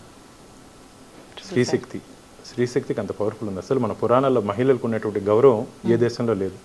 వెంకటేశ్వర స్వామి ఏం పిలుస్తారు చెప్పండి? లక్ష్మీనారాయణుడు అంటారు. పక్కనే ఉన్నటి కాళహస్తి ఈశ్వరుణ్ణి పార్వతీ పరమేశ్వరుడు అని పిలుస్తారు. అలాగే ప్రపంచానికి భగవద్గీత అందించినటువంటి శ్రీకృష్ణుడిని రాధాకృష్ణుడు అంటారు. అంతెందుకు భారత మాత అంటాం. కాబట్టి ఆడపిల్లలు ఒక ఇంట్లో నిలబడితే ఆ కుటుంబం మొత్తం నిలబడిపోయే అవకాశం ఉంది. కాబట్టి ఆడపిల్లల విషయంలో నేను కొద్దిగా ఎక్కువ వాళ్ళకి మొన్న కూడా జరిగినట్టు మీటింగ్స్లో కూడా టీటీడీ బోర్డు మీటింగ్స్లో కూడా బాను నువ్వు టీటీడీ డబ్బు, నేను మామూలుగా టీటీడీ డబ్బు ఈ ధార్మికేతర కార్యక్రమాలు ఖర్చు పెడితే నేను ఒప్పుకోను. కేసులన్నీ వేసి నిలబెట్టి కోర్టులన్నీ వేసి నిలబెట్టి నన్ను తిట్టుకుంటారు తిరుపతి ప్రజలందరూ. ఎందుకంటే డెవలప్మెంట్కి బాను అడ్డు అని. తిరుపతి రోడ్స్కి కానీ ఇప్పుడు వీటికి అన్నిటికీ డివైడ్ చేస్తే నేను ఒప్పుకోను, కోర్టుకు వెళ్తాను. అంటే మా టీటీడీ చట్టం ఏం చెప్తుందో టీటీడీ యాక్ట్ 30/1987 ధార్మిక కార్యక్రమాలకు మాత్రమే టీటీడీ నిధులు ఖర్చు పెట్టాలని చట్టం ఉంది. అని ప్రభుత్వాలు తమ అవసరాల కోసం, తమ రాజకీయ ఎదుగుదల కోసం, ఏ పార్టీ అయినా సరే స్వామివారి డబ్బుని తీసుకుని ఖర్చు పెట్టే ప్రయత్నం చేస్తుంటే నేను హైకోర్టుకి వెళ్ళి స్టే కూడా తీసుకుని వచ్చాను. కాబట్టి ఇప్పుడు ఎక్కడ డబ్బులు ఖర్చు పెట్టేదని లేదు. నా మీద అందరూ కోపంగా ఉన్నారు, చుట్టుపక్కల ఉన్న ఎమ్మెల్యేలు కానీ స్థానికంగా ఉన్నటువంటి ప్రజలు కానీ. ఇదంటే తప్పదమ్మా. నాకు తెలుసు రాజకీయాల్లో పూలు పడతాయి రాళ్ళు పడతాయి. మనం ప్రయాణం చేస్తారు. నాకు ఒట్టి పూలే పడాలి రాళ్ళు పడకూడదు అంటే ఒప్పుకోను, కుదరదు. రాళ్ళు పడుతున్నాయి, తట్టుకొని తప్పించుకొని ముందుకు పోవాలి. నేను మీ ద్వారా ఒకటి అడుగుతా, ఈ ప్రభుత్వాలు ధైర్యం ఉంటే వర్క్ బోర్డు ఆస్తుల నుంచి కానీ క్రిస్టియన్ మిషనరీ ఆస్తుల నుంచి కానీ ₹1 అయినా తీసుకొచ్చి ప్రభుత్వ కార్యక్రమాలు ఖర్చు పెట్టాయా? వెంకటేశ్వర స్వామి సొత్తు మీద మాత్రం ఎందుకు అన్నేశారు? ఈ భారతదేశంలో మీరు కానీ గమనించినట్లయితే ఏ దేవాలయ ఆదాయాన్ని కానీ తీసుకొని వచ్చి ప్రభుత్వ కార్యక్రమాలు ఖర్చు పెట్టింది లేదు. నేను మన కోర్టులో అదే సీజీ అడిగాడు, మన హైకోర్టులో నాది దాదాపు 3 నెలల ముందు వచ్చింది. ఈ రోడ్స్కి అడిగారు 150 crores. అడిగితే మా టీటీడీలో తెలుగుగా బోర్డులో నిర్ణయం తీసుకుంటానని చెప్పారు. ప్రభుత్వ అడ్వకేట్ కొద్దిగా ఉత్సాహంగా, లేదు సార్ యాత్రికులు వస్తారు కాబట్టి వాళ్ళకి రోడ్లు వేయాలా, కాబట్టి దానికోసం మాకు 150 కోట్లు రిలీజ్ చేయండి అన్నాడు. మీరు యాత్రికులకు డెఫినేషన్ చెప్పండి పిలిగ్రిమ్కి అన్నాడు. అదే సార్ కొండకు వచ్చేవాళ్ళు అన్నారు. బెంగళూరు నుంచి వస్తారు, మెడ్రాస్ నుంచి వస్తారు, బొంబాయి నుంచి వస్తారు, అక్కడ నుంచి 4 ways 8 ways వేస్తున్నారు, వాటికి కూడా మీరు డబ్బు ఇస్తారని చెప్పి అడిగారు సీజీ. అంతే కదా సార్. కాబట్టి ఇట్లాంటి ఇప్పుడు నేను చెప్పేది మన డబ్బుని ఇప్పుడు పిల్లల కోసం, స్విమ్స్ కోసం, ఇంకోటి మేము చిన్నపిల్లల హాస్పిటల్ కడుతున్నాము, పద్మావతి చైల్డ్ ట్రస్ట్ హాస్పిటల్ అని. చిన్నపిల్లలు అంటే ఏ వయసు వరకు సార్? అంటే మీరు ప్రతి 1000 మందిలో 11 మందికి హార్ట్లో ప్రాబ్లం ఉంటుంది. అవును సార్. ఆ సర్జరీ చేసుకోవాలంటే ఓన్లీ హైదరాబాద్లో మాత్రం ఉంది హాస్పిటల్. 30 to 40 lakhs అవుతుంది ఒక సర్జరీ చేసుకోవాలంటే. కానీ దాదాపు జవహర్ రెడ్డి గారు వచ్చినప్పుడు మాకు ఇక్కడ పెట్టాడు హాస్పిటల్, పద్మావతి చైల్డ్ హాస్పిటల్ అని. దాదాపు 3000 సర్జరీస్ జరిగాయి. 2978 దాదాపు 20-30 పిల్లలు మాత్రం ఇబ్బందులు పడ్డారు. మిగతా అందరి బిడ్డలు బ్రతికిపోయారమ్మా. నేను వెళ్ళి హాస్పిటల్ వెళ్ళి ఆ తల్లిదండ్రులతో మాట్లాడితే తల్లి చిన్న బిడ్డని ఎత్తి కొండ కేసు చూపించింది, గుట్ట కేసు చూపించి వెంకటేశ్వర స్వామి నా బిడ్డను బ్రతికిచ్చాడని. అంటే అంత మంచి పనులు చేస్తున్నాం. దాంట్లో కూడా నా పాత్ర ఉంది. ఒకసారి జవహర్ రెడ్డి గారికి ఇట్లే కరోనా టైంలో ఇంటికి వెళ్తే బాను నా డ్రీమ్ ప్రాజెక్ట్ ఈ హాస్పిటల్ చేయలేకపోతున్నాను అన్నాడు. ఏం నా అన్న, ఇట్లా మారిగా డబ్బులు సరిపోవట్లేదు, దీనికి 350 crores అవసరం అవుతుంది, మనకి ఇప్పుడున్నట్టు పరిస్థితుల్లో డబ్బు పెట్టలేకపోతున్నాం అన్నాడు. నేను ఒక పని చెప్తా చేస్తారని అన్న. చెప్పు అన్నాడు. ఉదయాసం సేవ అని ఉంది మాకు. ఉదయాసం అంటే ఉదయం నుంచి అస్తమించే వరకు స్వామివారి దగ్గర సేవలు, సుప్రభాతం నుంచి సుప్రభాతం, తోమాల, అర్చన, కళ్యాణం, సహస్ర దీపాలంకరణ ఇవన్నీ చూడొచ్చు. ఓకే ఈ సేవలు ₹1,00,00,000 పెట్టండి అన్న. ఆ, ఏంది మన ₹1,00,00,000 దేవుణ్ణి అమ్మేస్తూ ఉంటారు కదా, అందరూ అల్లరైపోతూ ఉంటారు. అంటే నీకెందుకు, నేను దాన్ని ఏ విధంగా సరిదిద్దాలో చెప్పాలి, నేను చేసుకుంటా. నేను గతంలో బోర్డు మెంబర్ కూడా ట్రై చేశానమ్మా దీన్ని. ఓహోహో. నాకు రాయలసీమలో ఉన్నటువంటి ఈ ప్రాంతంలో ఎక్కువ డయాలిసిస్ పేషెంట్స్ వచ్చేవాళ్ళు నా దగ్గరికి. ఆహాహా. డయాలిసిస్ చేసుకుంటే చాలా డబ్బుతో ముడివంటి పరిస్థితి. అవును, అవును. చేసుకోకుండా వాళ్ళు చాలా మంది చనిపోయిన సందర్భాలు, అవకాశం లేక అవకాశం లేక. చేసుకోవడానికి. అప్పుడు నేను బోర్డులో రైజ్ చేశాను. అప్పుడే 2016లోనే ఓకే. ఇట్లా మరగా 170 టికెట్స్ ఉన్నాయి, మనం ₹1,00,00,000 పెడదాము, ఆ వచ్చే డబ్బుని 170 కోట్లు డయాలిసిస్ యూనిట్కి పెడదాము, మంచి జరుగుతుందంటే అయ్యో ₹1,00,00,000 చెడ్డ పేరు వస్తుంది అని. వస్తే రండి, మేము అప్పుడు 15 మంది బోర్డు మెంబర్ వస్తే రండి, మనం 15 మందికి చెడ్డ పేరు వస్తుంది, సమాజానికి మంచి చేస్తామంటే ఎందుకు కొన్ని అనివార్య కారణాల వల్ల డిఫర్ అయిపోయింది బోర్డులో. ఇది జవహర్ రెడ్డి గారికి చెప్పా, అన్న ఇట్లా అప్పుడు డిఫర్ అయింది, కానీ ఇప్పుడు మీకు అవకాశం ఉంది కాబట్టి చేయండి అని చెప్పాను. ఎంత అదృష్టం అంటే నేను ఒక 15 రోజుల తర్వాత అమిత్ షా గారు కొండకు వస్తున్న సందర్భంలో గుళ్ళోకి వెళ్తుంటే ఈవో గారు కనపడ్డారు, పిలిచారు దగ్గరికి. బాగా నువ్వు చెప్పినట్టు నచ్చింది నాకు, నెక్స్ట్ బోర్డుకే తెస్తున్నా, కానీ 170 లేవు, 531 టికెట్స్ ఉన్నాయి, ఫ్రైడే 28 టికెట్స్ ఉన్నాయి, ఫ్రైడే 1.5 crore పెడుతున్నా, దాదాపు మనకు 600 కోట్లు వస్తుంది దీనికి, నెక్స్ట్ బోర్డుకి తెస్తున్నట్టే చెప్పాను. నీకు 350 అడిగావు, ఇంకా ఎక్స్ట్రా వస్తే నాకు డయాలిసిస్ పెట్టి అన్న అని చెప్పాను. మీరు నమ్మరు, స్కీమ్ పెట్టిన 15 రోజుల లోపల దాదాపు 350 కోట్లు వచ్చింది. హాస్పిటల్ పని జరుగుతుంది, ఇప్పుడు జరుగుతుంది. ఇంకొక 6 నెలల లోపల అది పూర్తి స్థాయి అయిపోయిన తర్వాత కొన్ని వేల మంది పిల్లలకి డబ్బు లేని దాని ఏమంటారు, స్తోమత లేకుండా పాపం పిల్లల్ని కోల్పోతున్న తల్లిదండ్రులకి వెంకటేశ్వర స్వామి ప్రాణదానం చేస్తాడు. అలాంటి స్కీమ్ అసలు నాకైతే ఎంత సంతోషం అంటే జవహర్ రెడ్డి గారు రిటైర్మెంట్ ఫంక్షన్లో చెప్పాడు. మామూలుగా ఐఏఎస్ ఆఫీసర్లు చెప్పరు, నాకు లోటు గునింది, ఇది చేస్తాను పూర్తి చేస్తానో లేనని, కానీ ఆ లోటుని ఈ ₹1,00,00,000 బాను నాకు సజెస్ట్ చేశాడు, భక్తుల నుంచి సహకారం వచ్చింది, నేను ముందుకు తీసుకుపోతానని జవహర్ రెడ్డి గారు చెప్పడం. అంటే ఇలాంటి మంచి పనులు ఇవన్నీ ఎందుకు చెప్తున్నా అంటే భగవంతుడు ఉండేది మన కోసం, వెంకటేశ్వర స్వామి ఉండేది ఆయన ఏదో సంపాదించుకోవాలి, ఆయన ఏదో కోటీశ్వరుడు అయిపోవడం లేడు. వెంకటేశ్వర స్వామి ఆయనకు వస్తున్న డబ్బుని ప్రజల కోసం భక్తుల కోసం ఖర్చు పెట్టమని చెప్పి. కాబట్టి ప్రభుత్వాలు కూడా, ఏ ప్రభుత్వం అయినా సరే, ఏ బోర్డు అయినా సరే, ఇలా మంచి విషయాల కోసం ఖర్చు పెడదాం. గుళ్ళు కట్టి గోపురాలు కట్టితో పాటు విద్యాలయాలు అంటే స్కూల్స్, హాస్పిటల్స్, నాకు ఈ రెండింటి మీద ఎక్కువ కాన్సన్ట్రేషన్. కాబట్టి గుళ్ళు విద్యాలయాలకి ఇవ్వాల్సిన అవసరం ఉంది.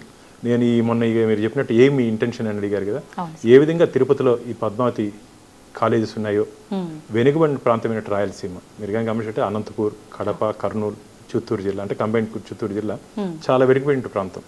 ఆ బిడ్డలు కానీ మనం కానీ ఆ రోజు చదువు కానీ చదివించుకొని ఉంటే వాళ్ళ ఇంటికి తీసుకుపోయి పెళ్లిళ్ళు చేసేవారు చిన్న వయసులో. అది చాలా ప్రమాదం. మా బిడ్డలు నాకైతే ఇంటి దగ్గరికి వస్తే నా కంట్లో నీళ్ళు వస్తుంది, అన్న ఎట్టైనా సరే మా బిడ్డకి సీట్ ఇవ్వండి, ఆ బిడ్డ నా ఎట్టైనా సరే హాస్టల్లో ఇవ్వండి. వాళ్ళు చెప్పారు, వాళ్ళతో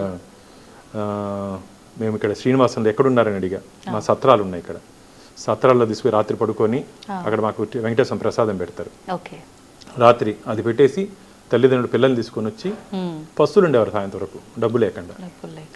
నేను అప్పుడు ఈవో గారికి చెప్పా, మన 1,00,000 మందికి భోజనం పెడతాను కొండ మీద. నేను వాళ్ళని అడిగాను, ప్రిన్సిపాల్ ఏమో డేస్ కాలర్ పెట్టట్లేదంటే, సార్ మాకు ప్రొవిజన్ లేదు, యాక్ట్ మనకు పర్మిట్ లేదు డేస్ కాలర్స్ పెట్టేదానికి.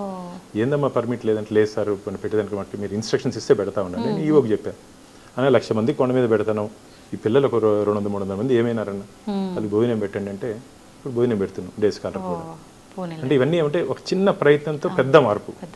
చిన్న ప్రయత్నం అంటే ఆలోచించి మనం గ్రౌండ్లోకి దిగాల. మనం పోయి పరిస్థితి అక్కడే కానీ పోకుండా ఉంటే మనకు తెలిసి ఉండేది కాదు. ఇక్కడే కూర్చొని ఏసీ రూమ్లో, ఆఫీసర్లు కూడా ఏసీ రూమ్లో కూర్చునేసి 4 గోడల మధ్య ఉంటే కుదరదు. మేము కానీ అధికారులు కానీ వెళ్ళాలి. ఇప్పుడుంటే ఆఫీసర్స్ మంచి ఆఫీసర్స్ ఉన్నారు మా టీటీడీలో, ఈవో కానీ, జేఈఓ కానీ, అడిషనల్ ఈవో కానీ, మా చైర్మన్ గారు కానీ, మా సభ్యులు కానీ చాలా మంచిగా ఉన్నాం. అందరూ ఒక్కొక్క ప్రయత్నం చేస్తే ఖచ్చితంగా ఒక్కొక్క ప్రయత్నం జీవితంలో గుర్తుండిపోతుంది. మనం చేసే ప్రయత్నం ఈరోజు పద్మావతి కాలేజ్ విషయం కానీ మిగతా జిల్లాలో కూడా పెట్టాలని చెప్పి ఒక ఆలోచన ఉంది. ఈ స్విమ్స్ ఇంతకుముందు మనం చెప్పినట్టు Sri Venkateswara institute of medical sciences మన ఆంధ్రప్రదేశ్లోనే ఏకైక సూపర్ స్పెషాలిటీ హాస్పిటల్. ఓహోహో, టోటల్ ఆంధ్రప్రదేశ్లో. Super speciality hospital. ఏదైనా ఇబ్బంది ప్రజలకి ఉండేటువంటి వైద్యాలయం అంటారు, హాస్పిటల్స్ కూడా ఆలయంతో సమానం. కాబట్టి నేను ఇంకో టార్గెట్ ఉంది, అది చాలా కష్టం. స్విమ్స్ని ఇన్స్టిట్యూట్ ఫర్ నేషనల్ ఇంపార్టెన్స్ అంటే ఎయిమ్స్ ఏ విధంగా ఉందో ఆ విధంగా మా స్విమ్స్ని కూడా తీసుకురావాలి. ఒకవేళ కానీ తీసుకురాగలిగితే ఏడాదికి 1000 కోట్ల రూపాయలు కేంద్ర ప్రభుత్వం గ్రాంట్కి ఇస్తుంది. గ్రాంట్ అంటే తిప్పి మనం కట్టాల్సిన పని లేదు. ఒక 5 సంవత్సరాల కాలంలో అసలు మాకు రాయలసీమలోకే ఆనిముత్యంలా మిగిలిపోతుంది. ఆ కోరిక ఒకటి ఉంది, దానికోసం ప్రయత్నం చేస్తాను. ఇంకా భగవంతుడి ఆశీర్వాదం ఇస్తే ఆల్రెడీ మొన్న నడ్డా గారిని కలిసినప్పుడు జేపీ నడ్డా గారు health minister, central health minister కలిసి ముఖ్యమంత్రి గారికి కలిసి ఇచ్చాను నేను. నాన్న ఇది కానీ మనం ఇన్స్టిట్యూట్ ఆఫ్ నేషనల్ ఇంపార్టెన్స్ కింద తెస్తే రాయలసీమ ప్రజలకు చాలా ఉపయోగపడుతుంది, దీన్ని ఖచ్చితంగా చేద్దాం నాన్న. కానీ చేయాలంటే దాని స్పెషల్ అమెండ్మెంట్ తీసుకురావాలి, క్యాబినెట్లో స్పెషల్ అమెండ్మెంట్ తీసుకురావాలి, ప్రైమ్ మినిస్టర్ ఆ స్థాయిలో దీనిలో పెట్టాలి. కానీ ఒక స్విమ్స్కే ఇస్తే మిగతా దేశంలో అన్ని రాష్ట్రాలు అడుగుతాయివాను అన్న అన్ని రాష్ట్రాలు అడిగేది వేరు, దేవుడి దగ్గర అడిగేది వేరు. కాబట్టి వెంకటేశ్వర స్వామి ప్రతినిధిగా మనం అడుగుదాం, ఒక ప్రయత్నం చేద్దాం అన్నాం. ఆ ప్రయత్నం కూడా చేస్తున్నాను. ఇంతకుముందు చెప్పినట్టు హాస్పిటల్స్, విద్యాలయాలు ఇవన్నీ కానీ తొందరగా పూర్తి, ఎందుకంటే ఏడాది 1 సంవత్సరం అయిపోయింది నాకు, ఇంకా ఏడాది టైం ఉంది. 2 years ఉంటుందా? 2 years ఉంది, ఇంకొక ఏడాది టైం ఉంది. నా జీవితం ఆశ వచ్చి టీటీడీ చైర్మన్. ఎందుకంటే దాంట్లో ఏదో స్వార్థం లేదమ్మా. ఒక చైర్మన్ ఉంటే ఇప్పుడు నేను మనం చెప్పాను చూడండి, చైర్మన్గా మనం నేను తీసుకోపోతే స్టాండింగ్ ఇన్స్ట్రక్షన్స్ ఇచ్చాడు, 150 సీట్స్ మేము మన బోర్డులో రాటిఫై చేసుకుంటాం, ఇమిడియట్ ఇవ్వగలిగినాం. అట్లా ఒక అవకాశం ఉంటుంది, దాన్ని 10 మంది 10 దీనికి వాడచ్చు. అలాగే దేవాలయాలు, శిథిలావస్థకు చేరిపోయిన దేవాలయాలు నా నెక్స్ట్ టార్గెట్. ఎక్కడ సరే ఏ ప్రాంతంలో? నేను మొన్న ప్రిన్సిపల్ సెక్రటరీ ఎండోమెంట్ని అడిగాను, ఆంధ్రప్రదేశ్లో ఉన్నటువంటి శిథిలావస్థకు చేరిపిన దేవాలయాలు, దాన్ని జీర్ణోద్ధరణ చేసి నిత్య ధూప దీప నైవేద్యాలతో భక్తులకు దర్శనం. ఇప్పుడు వకులామాత స్వామివారి తల్లి వకులామాత ఆలయము దాదాపు ఇల్లీగల్ మైనింగ్తో విగ్రహం కూడా లేదు. హైదర్ అలీ ఇన్వేషన్స్లో అక్కడ ఆలయాన్ని అమ్మవారి విగ్రహం కూడా పోయింది అక్కడ. 15 years ఫైట్ చేశాను నేను. 15 years ఫైట్ చేసి నా మొట్టమొదటి ధర్మకర్తల మండలి సమావేశంలో ఫస్ట్ తీర్మానం అదే, వకులామాత ఆలయాన్ని పునర్నిర్మించారని. ఈరోజు మీరు కానీ పోయి చూస్తే దీప్తిమానంగా రోజు భక్తులతో అమ్మవారు, అంటే గతంలో అమ్మవారి దగ్గర నైవేద్యం పెట్టిన తర్వాత పైన ఘంటానాదం చేసిన తర్వాత స్వామివారికి పెట్టేవాళ్ళు. ఆ చరిత్ర ఉంది ఆ ఆలయానికి. అలాంటి ఆలయంలో ఆయనకేమో వెంకటేశ్వర స్వామికేమో నిత్య కళ్యాణం, పచ్చతనం, రోజు పెళ్లి, రోజు తోరణాలు. అమ్మవారి దగ్గర ఏమి లేదు. కానీ ఇప్పుడు కానీ చూస్తే చాలా బాగుంది.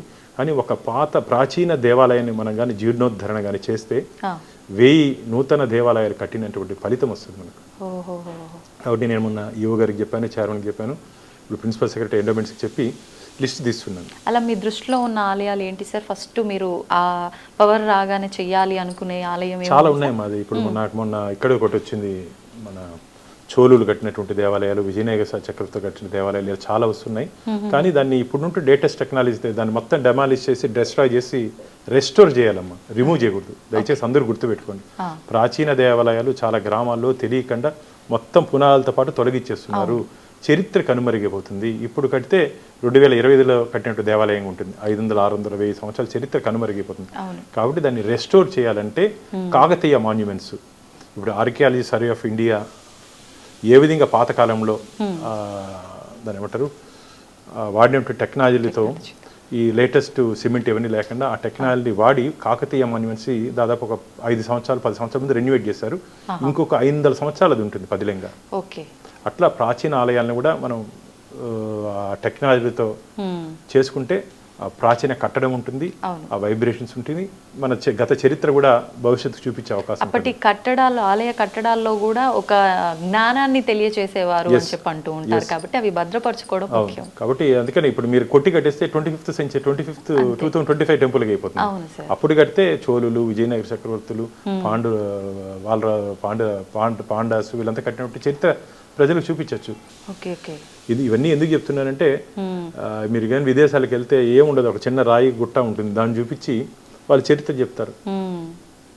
ప్రపంచానికే జ్ఞాన భిక్ష పెట్టినటువంటి దేశం మంది. తక్షశిల, నలంద విదేశాల నుంచి వచ్చి ఇక్కడ విద్యాభ్యాసం చేసి వెళ్ళినటువంటి సందర్భం.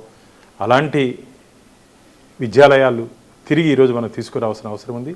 దురదృష్టం ఈ బ్రిటిష్ వాళ్ళు మనం పరిపాలించినటువంటి సందర్భంలో మన ఉన్నటువంటి ఎడ్యుకేషన్ సిస్టమ్ని అన్నింటినీ మార్పు చేశారు. ఎందుకంటే వారు ఇక్కడ అడుగుపెట్టిన తర్వాత భారతదేశాన్ని కొల్లగొట్టాలన్నా, భారతదేశాన్ని బలహీనపరచాలన్నా ఏం చేయాలంటే వాళ్ళ పునాదుల్ని చెరిపేయాలని చెప్పి ఒక భావనకు వచ్చిన తర్వాత మన విద్యాలయ వ్యవస్థని, మన దేవాలయాలపైన వారు దృష్టి పెట్టింది. అందుకనే మన విద్యాలయ వ్యవస్థని నాశనం చేస్తూ మెకాల విద్యా విధానాన్ని ప్రవేశపెడుతూ మనకు ఉన్నటువంటి ఆ దేశభక్తిని కానీ ఆ కమిట్మెంట్ని కానీ తగ్గిస్తూ వచ్చారు. కాబట్టి మనం రాబో రోజుల్లో విద్యాలయాలపైన అలాగే దేవాలయాలపైన ప్రత్యేక దృష్టి పెట్టి మనం ముందుకు పోతే మంచిదని చెప్పి నా భావన. సార్, ఇప్పుడు భక్తులకు సంబంధించి, దర్శనానికి సంబంధించి సామాన్యుల్లో ప్రతి ఒక్కరిలో ఉన్న ఆలోచన ఏంటి అంటే భగవంతుడు అందరికీ అందుబాటులో ఉండాలి, కానీ డబ్బులు ఉన్న వాళ్ళకు మాత్రమే అందుబాటులో ఉంటున్నాడు. ఒకప్పుడు తిరుమల అనంటే వెళ్ళి డైరెక్ట్గా ఇబ్బంది అనిపించగానే స్వామి దగ్గరికి వెళ్ళిపోయే వాళ్ళం, దర్శించుకునే వాళ్ళం, మా బాధలు చెప్పుకునే వాళ్ళం. కానీ ఇప్పుడు అలాంటి అవకాశమే లేకుండా పోయింది. కొన్ని గంటల పాటు వెయిట్ చేయాల్సి వస్తుంది. అంటే భగవంతుడు మాలాంటి వారికి అందుబాటులో ఉండడా, ఉంచట్లేదా అనే ప్రశ్న ప్రతి ఒక్కరిలో ఉంది సార్. దాని గురించి గోవిందుడు కొందరివాడు కాదు, అందరివాడు.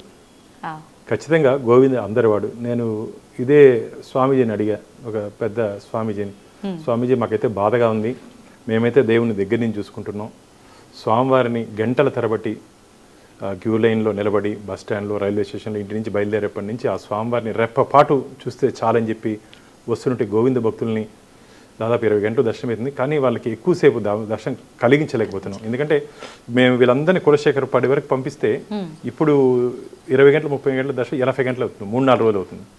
అట్లీస్ట్ వాళ్ళకి స్వామివారిని చూసే తృప్తన్న జయవిజయ నుంచి కలుగుతుంది. ఇప్పుడు కొద్దిగా బాధగా ఉంచామంటే చెప్పాడు, పిచ్చోడా నువ్వు దగ్గర పోయినావని చెప్పి నేను ఏదో చూసి ఆశీర్వదిస్తాను, నువ్వు సంబరపడిపోకు, స్వామివారి చూపు అంతా వారి మీద ఉంటుంది, అరే నా కోసం కష్టపడి వచ్చారని చెప్పి స్వామివారి చల్లని చూపు వారి మీద ఉంటుంది. కాబట్టి నువ్వు ఇన్ని కష్టాలు ఓర్చి వచ్చినా సరే తిరిగి స్వామివారి దగ్గరకు వస్తున్నారంటే కోరిన కోరికలు తీర్చే కొంగు బంగారు వెంకటేశ్వర స్వామి. కాబట్టి వచ్చినట్టు భక్తులు కోరుకుంటే కోరికలన్నీ తీర్చేసి మళ్ళీ పిలుచుకుంటున్నాడు. వారు కష్టపడి వచ్చుంటే ఖచ్చితంగా మళ్ళీ వచ్చే అవకాశం లేదు.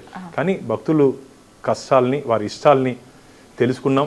రాబో రోజుల్లో నేను మొన్న చెప్పడం జరిగింది టీటీడీ అధికారులకి, టీటీడీ రాబో రోజుల్లో 1 లక్ష 1.5 లక్ష భక్తుల్ని ఒకే చోట, ఇప్పుడు మీరు కానీ గమనించినట్లయితే ఎయిర్పోర్ట్స్ ఉదయం నుంచి రాత్రి వరకు 1.1 లక్ష మంది ప్యాసింజర్స్ని హ్యాండిల్ చేసే ఎయిర్పోర్ట్స్ వచ్చేసాయి. ఇప్పుడు మనం ఎందుకు హ్యాండిల్ చేయలేం? టీటీడీ ఎయిర్పోర్ట్స్ హ్యాండిల్ చేసేటప్పుడు ఇది ప్రపంచంలో అది పెద్ద దేవస్థానం, మనం ఎందుకు హ్యాండిల్ చేయని చెప్పి ఆలోచనతో అధికారులతో మాట్లాడడం జరిగింది. మా నెక్స్ట్ ప్రాజెక్ట్ మన సీఎం గారు వచ్చినప్పుడు కూడా నేను వారి దృష్టికి తీసుకుని వెళ్ళా, అన్న ఎన్టీ రామారావు గారు వైకుంఠ క్యూ కాంప్లెక్స్ని కట్టారన్న, అది సరిపోవట్లేదు, ఒక 20-30 వేల మందికి ఉంది, మనకి ఇప్పుడు 80,000 మంది వస్తున్నారు, భవిష్యత్తులో ఇంకా ఒక 40-50 వేల మంది పెరిగే అవకాశం ఉంది. కాబట్టి 1 లక్ష మంది కెపాసిటీతో మనం ఒక పిల్లిగిరి అమ్యూనిటీస్ కాంప్లెక్స్ మారిగా ఒకటి నిర్మిస్తే బాగుంటుందని చెప్పి వారికి చెప్పడం జరిగింది. అధికారులు కూడా చెప్పడం జరిగింది. సానుకూలంగా వారు స్పందించారు. రాబో రోజులు ఏ భక్తులు కూడా చల్లు వనకుండా, ఎండకి ఎండకుండా, ఆకలికి బాధపడకుండా అందరూ కలిసి ఒకే సముదాయంలోకి లోపలికి వస్తే ఒక ఆధ్యాత్మిక అనుభూతి రావాలి వాళ్ళకి. అక్కడ లైబ్రరీస్ కానీ, ఆధ్యాత్మిక విజువల్స్ కానీ, దీనికి సంబంధించి అన్ని విజువల్స్ వచ్చేటట్టు ప్లాన్ చేస్తున్నాం.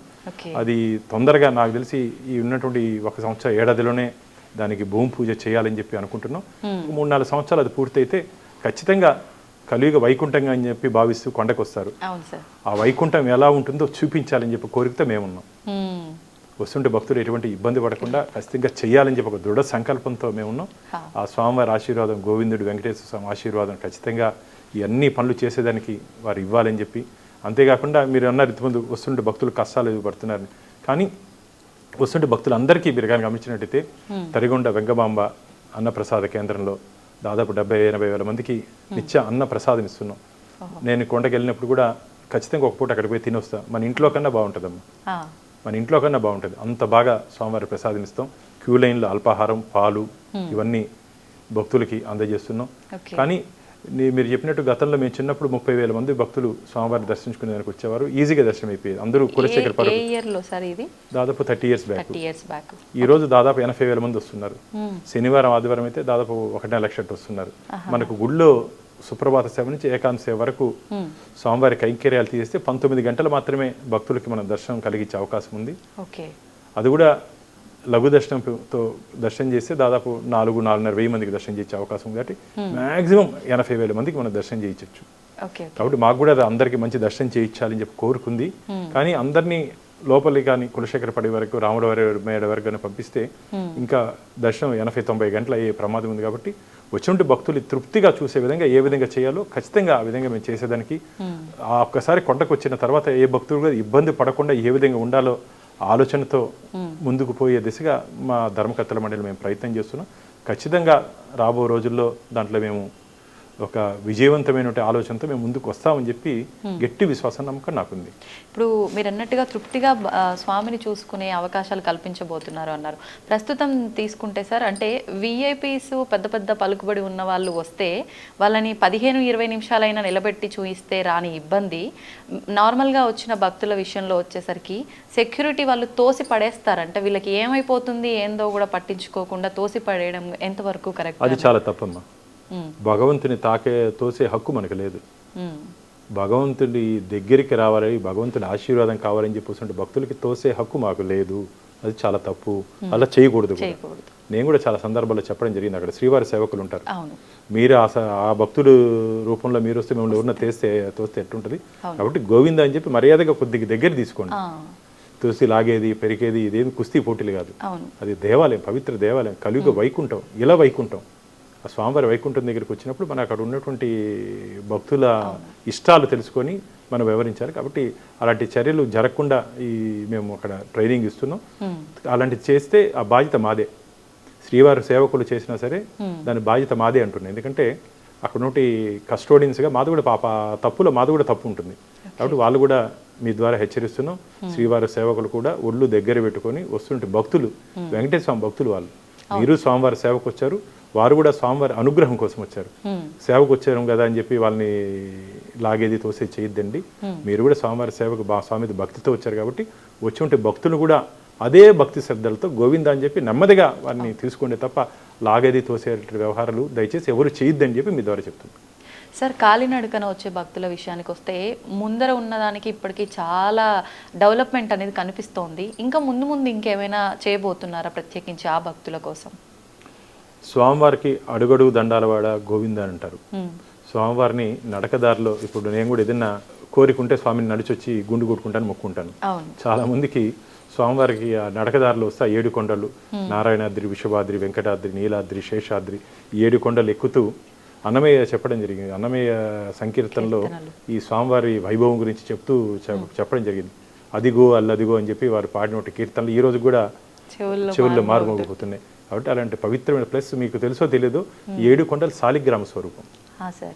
ప్రతి రాయి, రప్ప, పుట్ట, చెట్టు హరినామ జపం చేస్తుంటాయి. మీరు కంటికి మనకేమట కనపడుతుంది, చెట్టు పుట్ట గుట్టగా, గుట్టలు కాదమ్మా, అన్ని ఋషి సమానులు అక్కడ వాళ్ళు ఉండి తపస్సు చేస్తున్నారు. అందుకని చాలా మంది చెప్పులు, నేను కూడా కొండకి వెళ్ళాలంటే తిరుపతి ఇంట్లోనే చెప్పులు వదిలేస్తాను. ఇంట్లోనే చెప్పులు వదిలేస్తాను. కొండ ప్రయాణం ఉంటే చెప్పులు వేసుకొని వదిలేసి వెళ్తాను. దర్శనం అయిన తర్వాత ఇంటికి వచ్చినాకే ఉంటుంది. అట్లా చాలా మంది మీరు ఇప్పుడు నరకదారులు గమనించినట్టయితే 90% ఎవరు చెప్పులు వేసుకోరు. ఆ శాలిగ్రామం ప్రాంతం కాబట్టి దాని మీద అడుగు పెట్టాలంటే ఆ చెప్పులు లేకుండా వెళ్తారు చాలా మంది. కాబట్టి అలాంటి దివ్య క్షేత్రం ఇది. కాబట్టి మీరు చెప్పినట్టు వస్తుంటే భక్తుల ఇబ్బందులు ఖచ్చితంగా మేము గుర్తించాం. నడకదారిలో ఉన్నటువంటి చిరుత దాడిది కొద్దిగా ఇబ్బంది ఉంది. ఇది వరాహ క్షేత్రం అమ్మ. వరాహస్వామి వెంకటేశ్వర స్వామికి ఇచ్చిన క్షేత్రం. అటవీ ప్రాంతంలో మనం ఉన్నాం.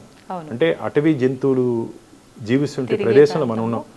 వాటికి ఉన్నటువంటి స్వేచ్ఛను కూడా మనం తీసుకోకూడదు. ఈ మధ్య చిన్న బిడ్డని ఒక పాము చిరు తీసుకొని చంపేయడం జరిగింది.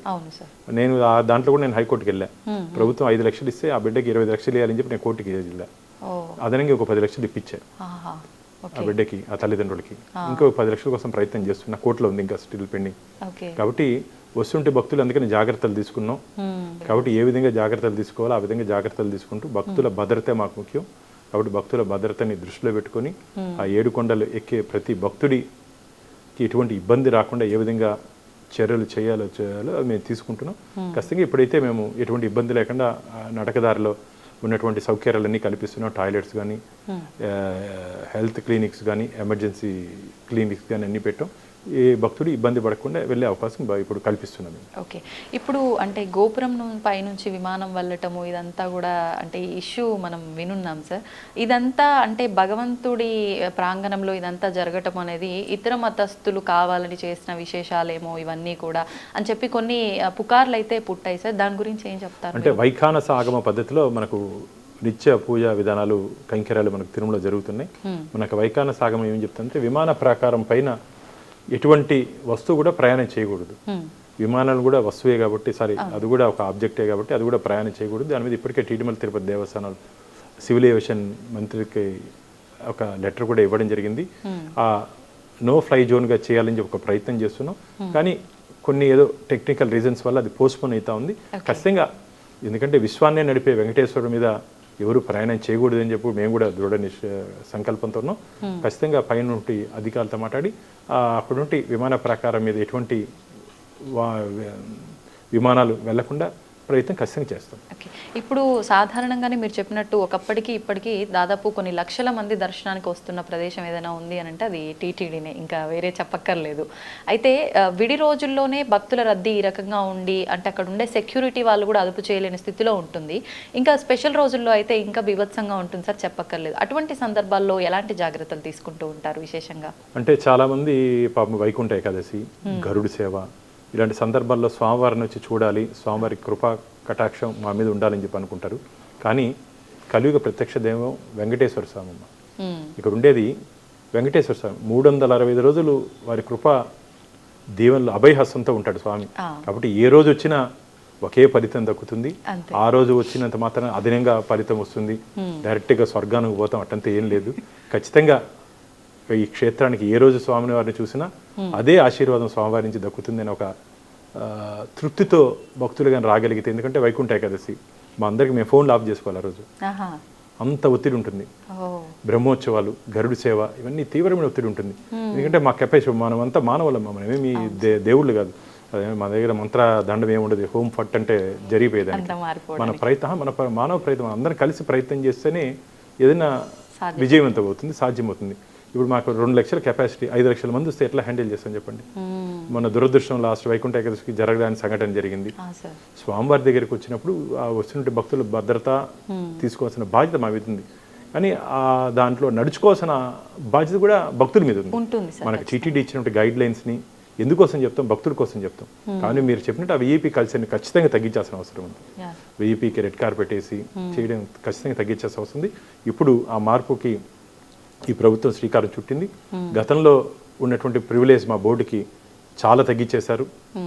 ఇదేదో దర్శనాలు చేసుకునే బోర్డు కాదు, భక్తులకి కోసం పనిచేయాల్సిన బోర్డుగా మేము భావించి ముందుకు పోతున్నాం. కాబట్టి ప్రివిలేజ్ మాకే కాకుండా మిగతా వాళ్ళకి కూడా తగ్గితే, మొన్న ఒక కేంద్రం మధ్య పేరు చెప్పను, కుటుంబ సభ్యులతో వస్తే దాదాపు ఓన్లీ 10 మందికి అనుమతిస్తాం, మిగతా వాళ్ళని అనుమతించమని చెప్పి గట్టిగా చెప్పామమ్మా. గతంలో అట్ట లేదు, 30-40 మంది వచ్చినా దర్శనాలు చేసుకుని పోయేవాళ్ళు. ఆయన ఒక 6-7 మంది ఎక్స్ట్రా వస్తే కూడా లేదు మీకు 10 మంది అనుమతిస్తామని చెప్తే 10 మంది ఆయన దర్శనం చేసుకున్నారు. ఒక కేంద్ర మంత్రి లేదు నాకు కావాల్సింది అంటే అట్లా ఎందుకు చెప్తానంటే స్వామివారి దగ్గరికి వచ్చినప్పుడు అక్కడ నియమ నిబంధనలు అందరూ పాటించాల్సిన అవసరం ఉంది.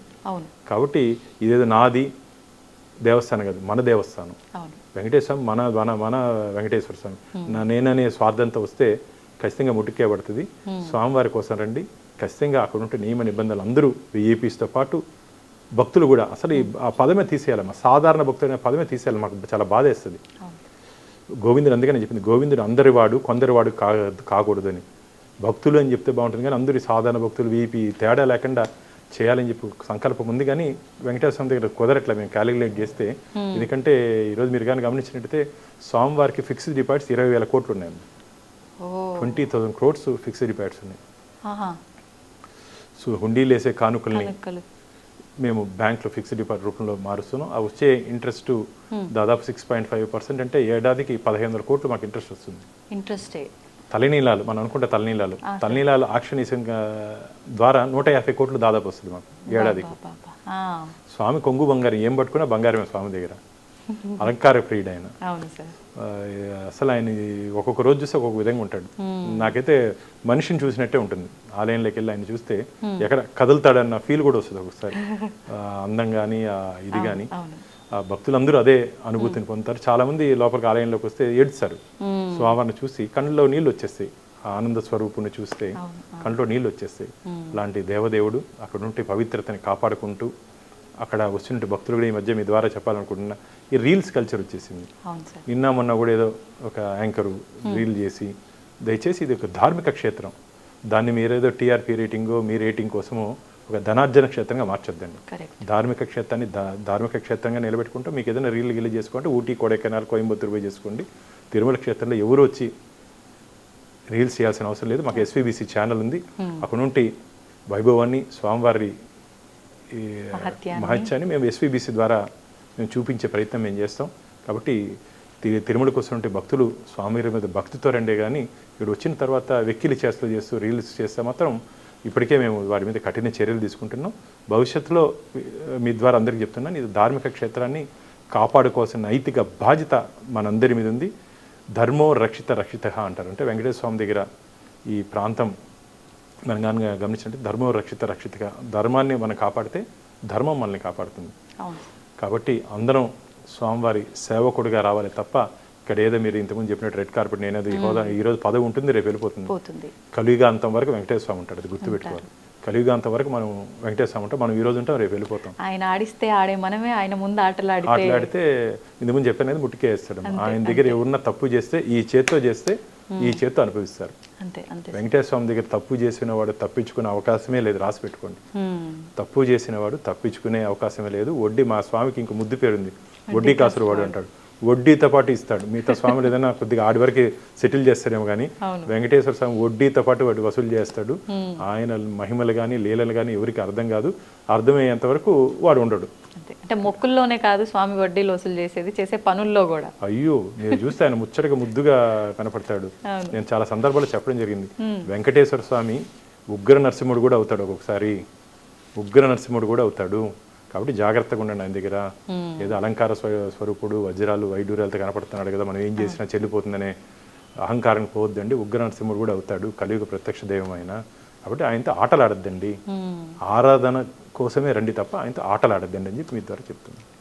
సార్, అంటే స్వామి సేవలో నిమగ్నమై ఉన్న వారికి ఎక్కువగా కొన్ని అద్భుతాలు, మిరాకిల్స్ చూపిస్తాడు అని అంటూ ఉంటారు. అంటే చేసే పనుల్లో అనే కాదు, రియల్ లైఫ్లో కూడా కొన్ని కొన్ని మిరాకిల్స్ చూపిస్తాడంటారు. అలాంటివి మీ లైఫ్లో ఏమైనా జరిగాయా? నేను నా లైఫ్లో నేను చెప్పాను కదా, ఆ గోవులకి సేవ చేసిన నుంచి గోవిందుడు దగ్గర జరుగుతుంటే అన్యాయాల వరకు మాట్లాడుతున్నాను. కాబట్టి నాకు రెండోసారి స్వామివారి ధర్మకర్తల మండలి సభ్యుడిగానికి సేవ చేసే అవకాశం ఇచ్చాడు. మామూలుగా మా పార్టీలో ఒకసారి ఇచ్చేదే కష్టం.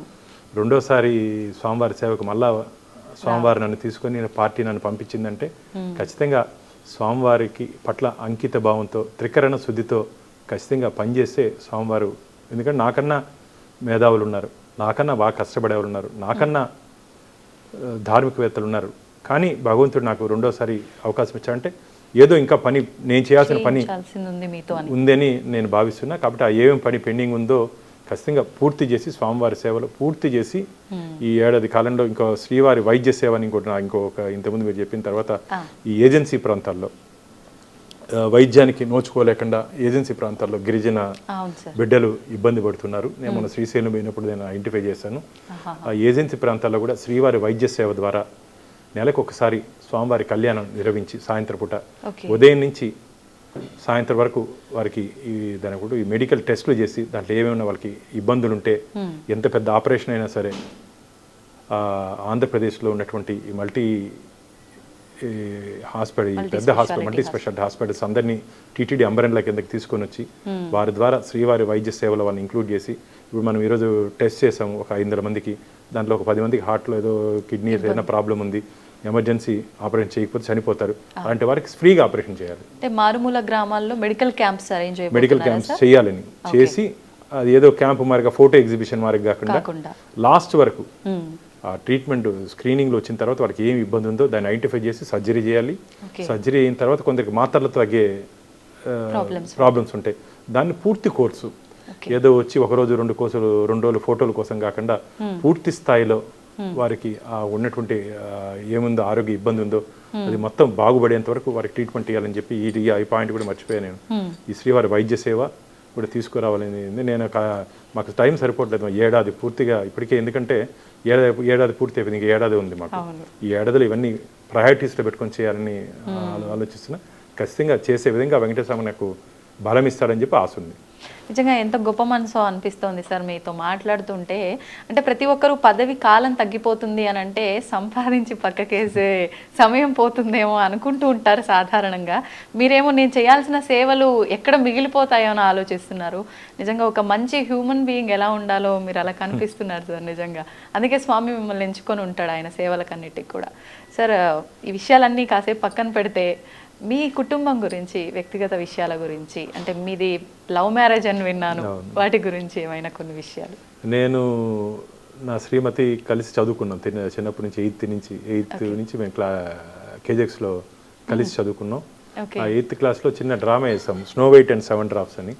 దాంట్లో నేను ప్రిన్సు, రేఖ నా వైఫ్ పేరు ప్రిన్సెస్. సరే, ఆ డ్రామాలో ప్రిన్సెస్. నిజ జీవితంలో కూడా అట్లాగే, అంటే రాజురాని కాదు. ఆ రోజు 8th క్లాస్లో ఏం జరిగిందో ఆ భగవంతుడు కూడా నాకు ఇచ్చాడు. నేను ఇష్టపడ్డాను రేఖని. అనేక ఒడిదుడుకులు, పెళ్లి చెప్పినప్పుడు కూడా గొడవలు, ఇంటర్ క్యాస్ట్ మ్యారేజ్ మాది. అప్పుడు వారి తల్లి ఇంట్లో కూడా ఒప్పుకోలేదు. ఎట్లా ఒకటే నిలదొక్కున్నాను. నేను మీ ద్వారా ఒకటే చెప్తున్నా, జీవితంలో ప్రేమించండి, కానీ నిలదొక్కున్నాక పెళ్లి చేసుకోండి. ఏదో సినిమాలు చూసి తొందరగా చేసుకుంటే నిలదొక్కునే చాలా కష్టం. మీరు కానీ గమనించినట్లయితే సినిమాలు 3 గంటలు ఉంటుంది, జీవితం 100 ఏళ్ళు ఉంటుంది. కాబట్టి జాగ్రత్తగా ఇష్టపడండి, కానీ ఇష్టపడిన తర్వాత కష్టపడి లైఫ్లో సెటిల్ అయ్యి చేసుకొని వాళ్ళ జీవితాంతా మనం పక్కన పెట్టుకొని పోవాలి. ఏదో చిన్న చిన్న ఇబ్బందులు వచ్చాయని చెప్పి మన చేయి నమ్మి వచ్చిన వాళ్ళని వదిలే ప్రసక్తి పెట్టుకోకూడదు. కాబట్టి ఖచ్చితంగా నా స్కూల్ మేటే నా లైఫ్ మేట్ అయింది. కాబట్టి బాగున్నా. నాకు 2 పిల్లలు. నా వైఫ్ డాక్టరు, 2 పిల్లలు. బాబు బిజినెస్లో ఉన్నాడు, పృథ్వీ. పాప వైష్ణవి డాక్టర్, మొన్ననే పూర్తి చేసింది. సంతోష, భగవంతుడి ఆశీర్వాదంతో స్వామివారి అనుగ్రహం పూర్తి స్థాయిలో నా కుటుంబం మీద ఉంది. సంతోషంగా ముందుకు పోతున్నాను. నేను చేసే ఈ పోరాటంలో పూర్తి మద్దతు నా కుటుంబ సభ్యులు ఇస్తున్నారు.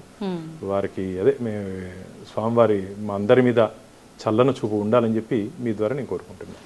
సార్, ఇప్పుడు మీరు చెప్పారు, అంటే చిన్న చిన్న ఇబ్బందులు వచ్చాయని చెప్పి పక్కన పెట్టొద్దు అని చెప్పి. మొదట్లో మీరు ఒక మాట చెప్పారు, యువత చిన్న చిన్న వాటికే ఎక్కువగా ఒత్తిడి తీసుకొని ఆత్మహత్యల వరకు కూడా వెళ్తున్నారు. అది లవ్ అవ్వచ్చు, లేదంటే ఏదైనా చిన్న సమస్య, కుటుంబ సమస్య అవ్వచ్చు.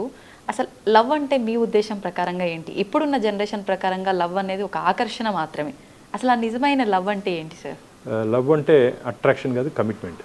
కమిట్మెంట్ ఏ రకమైన కమిట్మెంట్? అంటే జీవితాంతం మనం ఇష్టపడిన వ్యక్తితో వారికి ఇబ్బందులు లేకుండా, మనకి ఎన్ని కష్టాలున్నా వారికి ప్రయారిటీ ఇవ్వాలి. నువ్వు చిన్న చిన్న అంటే ఏదేదో అయిపోయింది ఒకరోజు లవ్ చేసుకొని, అదేంటంటారు వ్యాలంటైన్స్ డే అని చేసుకుంటారు సంవత్సరానికి ఒకసారి. ఒకరోజు ఉండేది కాదు, జీవితాంతం ప్రేమ అనేది ఉండాలి. మళ్ళీ నమ్మి వచ్చిన వాళ్ళని జీవితాంతం బాగా చూసుకోవాలి. ఖచ్చితంగా భగవంతుడి మధ్యనే మనస్పర్ధలు వచ్చాయి. మనమే మనుషులం, దేవుళ్ళ మధ్యనే మనస్పర్ధలు వచ్చి చిన్న చిన్న ఉన్నాయి, మన మధ్య కూడా వస్తాయి. అడ్జస్ట్మెంట్ అనేది ఉండాలి జీవితంలో. అడ్జస్ట్మెంట్ అనేది ఉండాలి. నేనే ఎందుకు అడ్జస్ట్ అవ్వాలి అని చెప్పి భావన రాకూడదు. అందరం కలిసి, కుటుంబం అంటే అందరం కలిసి ప్రయాణం చేయాల్సి ఉంటుంది. జీవితం భగవంతుడు ఇచ్చిన షార్ట్ లైఫ్ ఇది. రేపు ఉంటామో ఎల్లుండి ఎలా ఉంటుందో తెలియదు మనకు. అలాంటి సందర్భంలో భగవంతుడు ఇచ్చిన ఈ అందమైన జీవితాన్ని ఆనందంగా గడుపుదాం. జీవితంలో ఖచ్చితంగా సమస్యలు వస్తాయి. సమస్యల్ని అధిగమిస్తే ఖచ్చితంగా రేపు అనేది నా రోజు. నేను పాజిటివ్గా ఉంటానంటే రేపు నా రోజు. ఈరోజు నాకు ఎన్ని కష్టాలు వచ్చినా సరే రేపు సూర్యుడు ఉదయించే టైంకి నాకు అనుకూలంగా టైం వస్తుందని చెప్పి నేను భావిస్తాను. ఈరోజు ఎన్ని ప్రాబ్లమ్స్ అన్నీ రాని నాకు రేపటి రోజు ఎదురు చూస్తా. రేపు మంచి జరుగుతుంది, రేపు నా కోసం సూర్యుడు వస్తాడని ఒక స్ట్రాంగ్ ఒపీనియన్తో ముందుకు పోతాం. సూర్యుడు ఎంత ప్రకాశంగా ఉదయిస్తున్నాడో మనలో హోప్ కూడా అంతే. ఒక పాజిటివ్ మైండ్తో ఉండాలి. రే నాకెందుకు జరిగింది, నాకెందుకు ఇట్లా జరగాలి. చాలా మంది నాకెందుకు జరిగింది, నీకు కాదయ్యా. కొన్ని కోట్ల మందికి సేమ్ ప్రాబ్లం ఉంది, బయటపడరు అంతే. ఇప్పుడు అందరికీ, నాకు కూడా డే టు డే ఏదో ఒక ప్రాబ్లమ్స్ ఉంటుంది. నవ్వుతూ బ్రతకాలి. ఏదో సినిమాలో చూసాను, చిరునవ్వులతో బ్రతకాలి, చిరంజీవిగా బ్రతకాలి, ఆనందిస్తూ అందరి కోసం బ్రతకాలి. కాబట్టి ఆ కాన్సెప్ట్తో బ్రతుకుదాం. దేవుడిచ్చిన జీవితం ఇది. బాగా మనం ఆనందంగా ఉంటూ మన చుట్టూరు వాళ్ళని ఆనందపరుస్తూ ఖచ్చితంగా ఒక మంచి లైఫ్ని లీడ్ చేద్దాం. చిన్న చిన్న విషయాలకి భగవంతుడిచ్చిన అందమైన జీవితాన్ని దయచేసి పోగొట్టుకోవద్దండి. జీవితంలో చాలా సందర్భాల్లో లేట్ లైఫ్లో సెటిల్ అయిన వాళ్ళు ఉన్నారు. లేట్ లైఫ్లో 60-70 సంవత్సరాల్లో ప్రపంచాన్ని ఏలినటువంటి పారిశ్రామికవేత్తలను చూస్తున్నాం మనం. అవును సార్.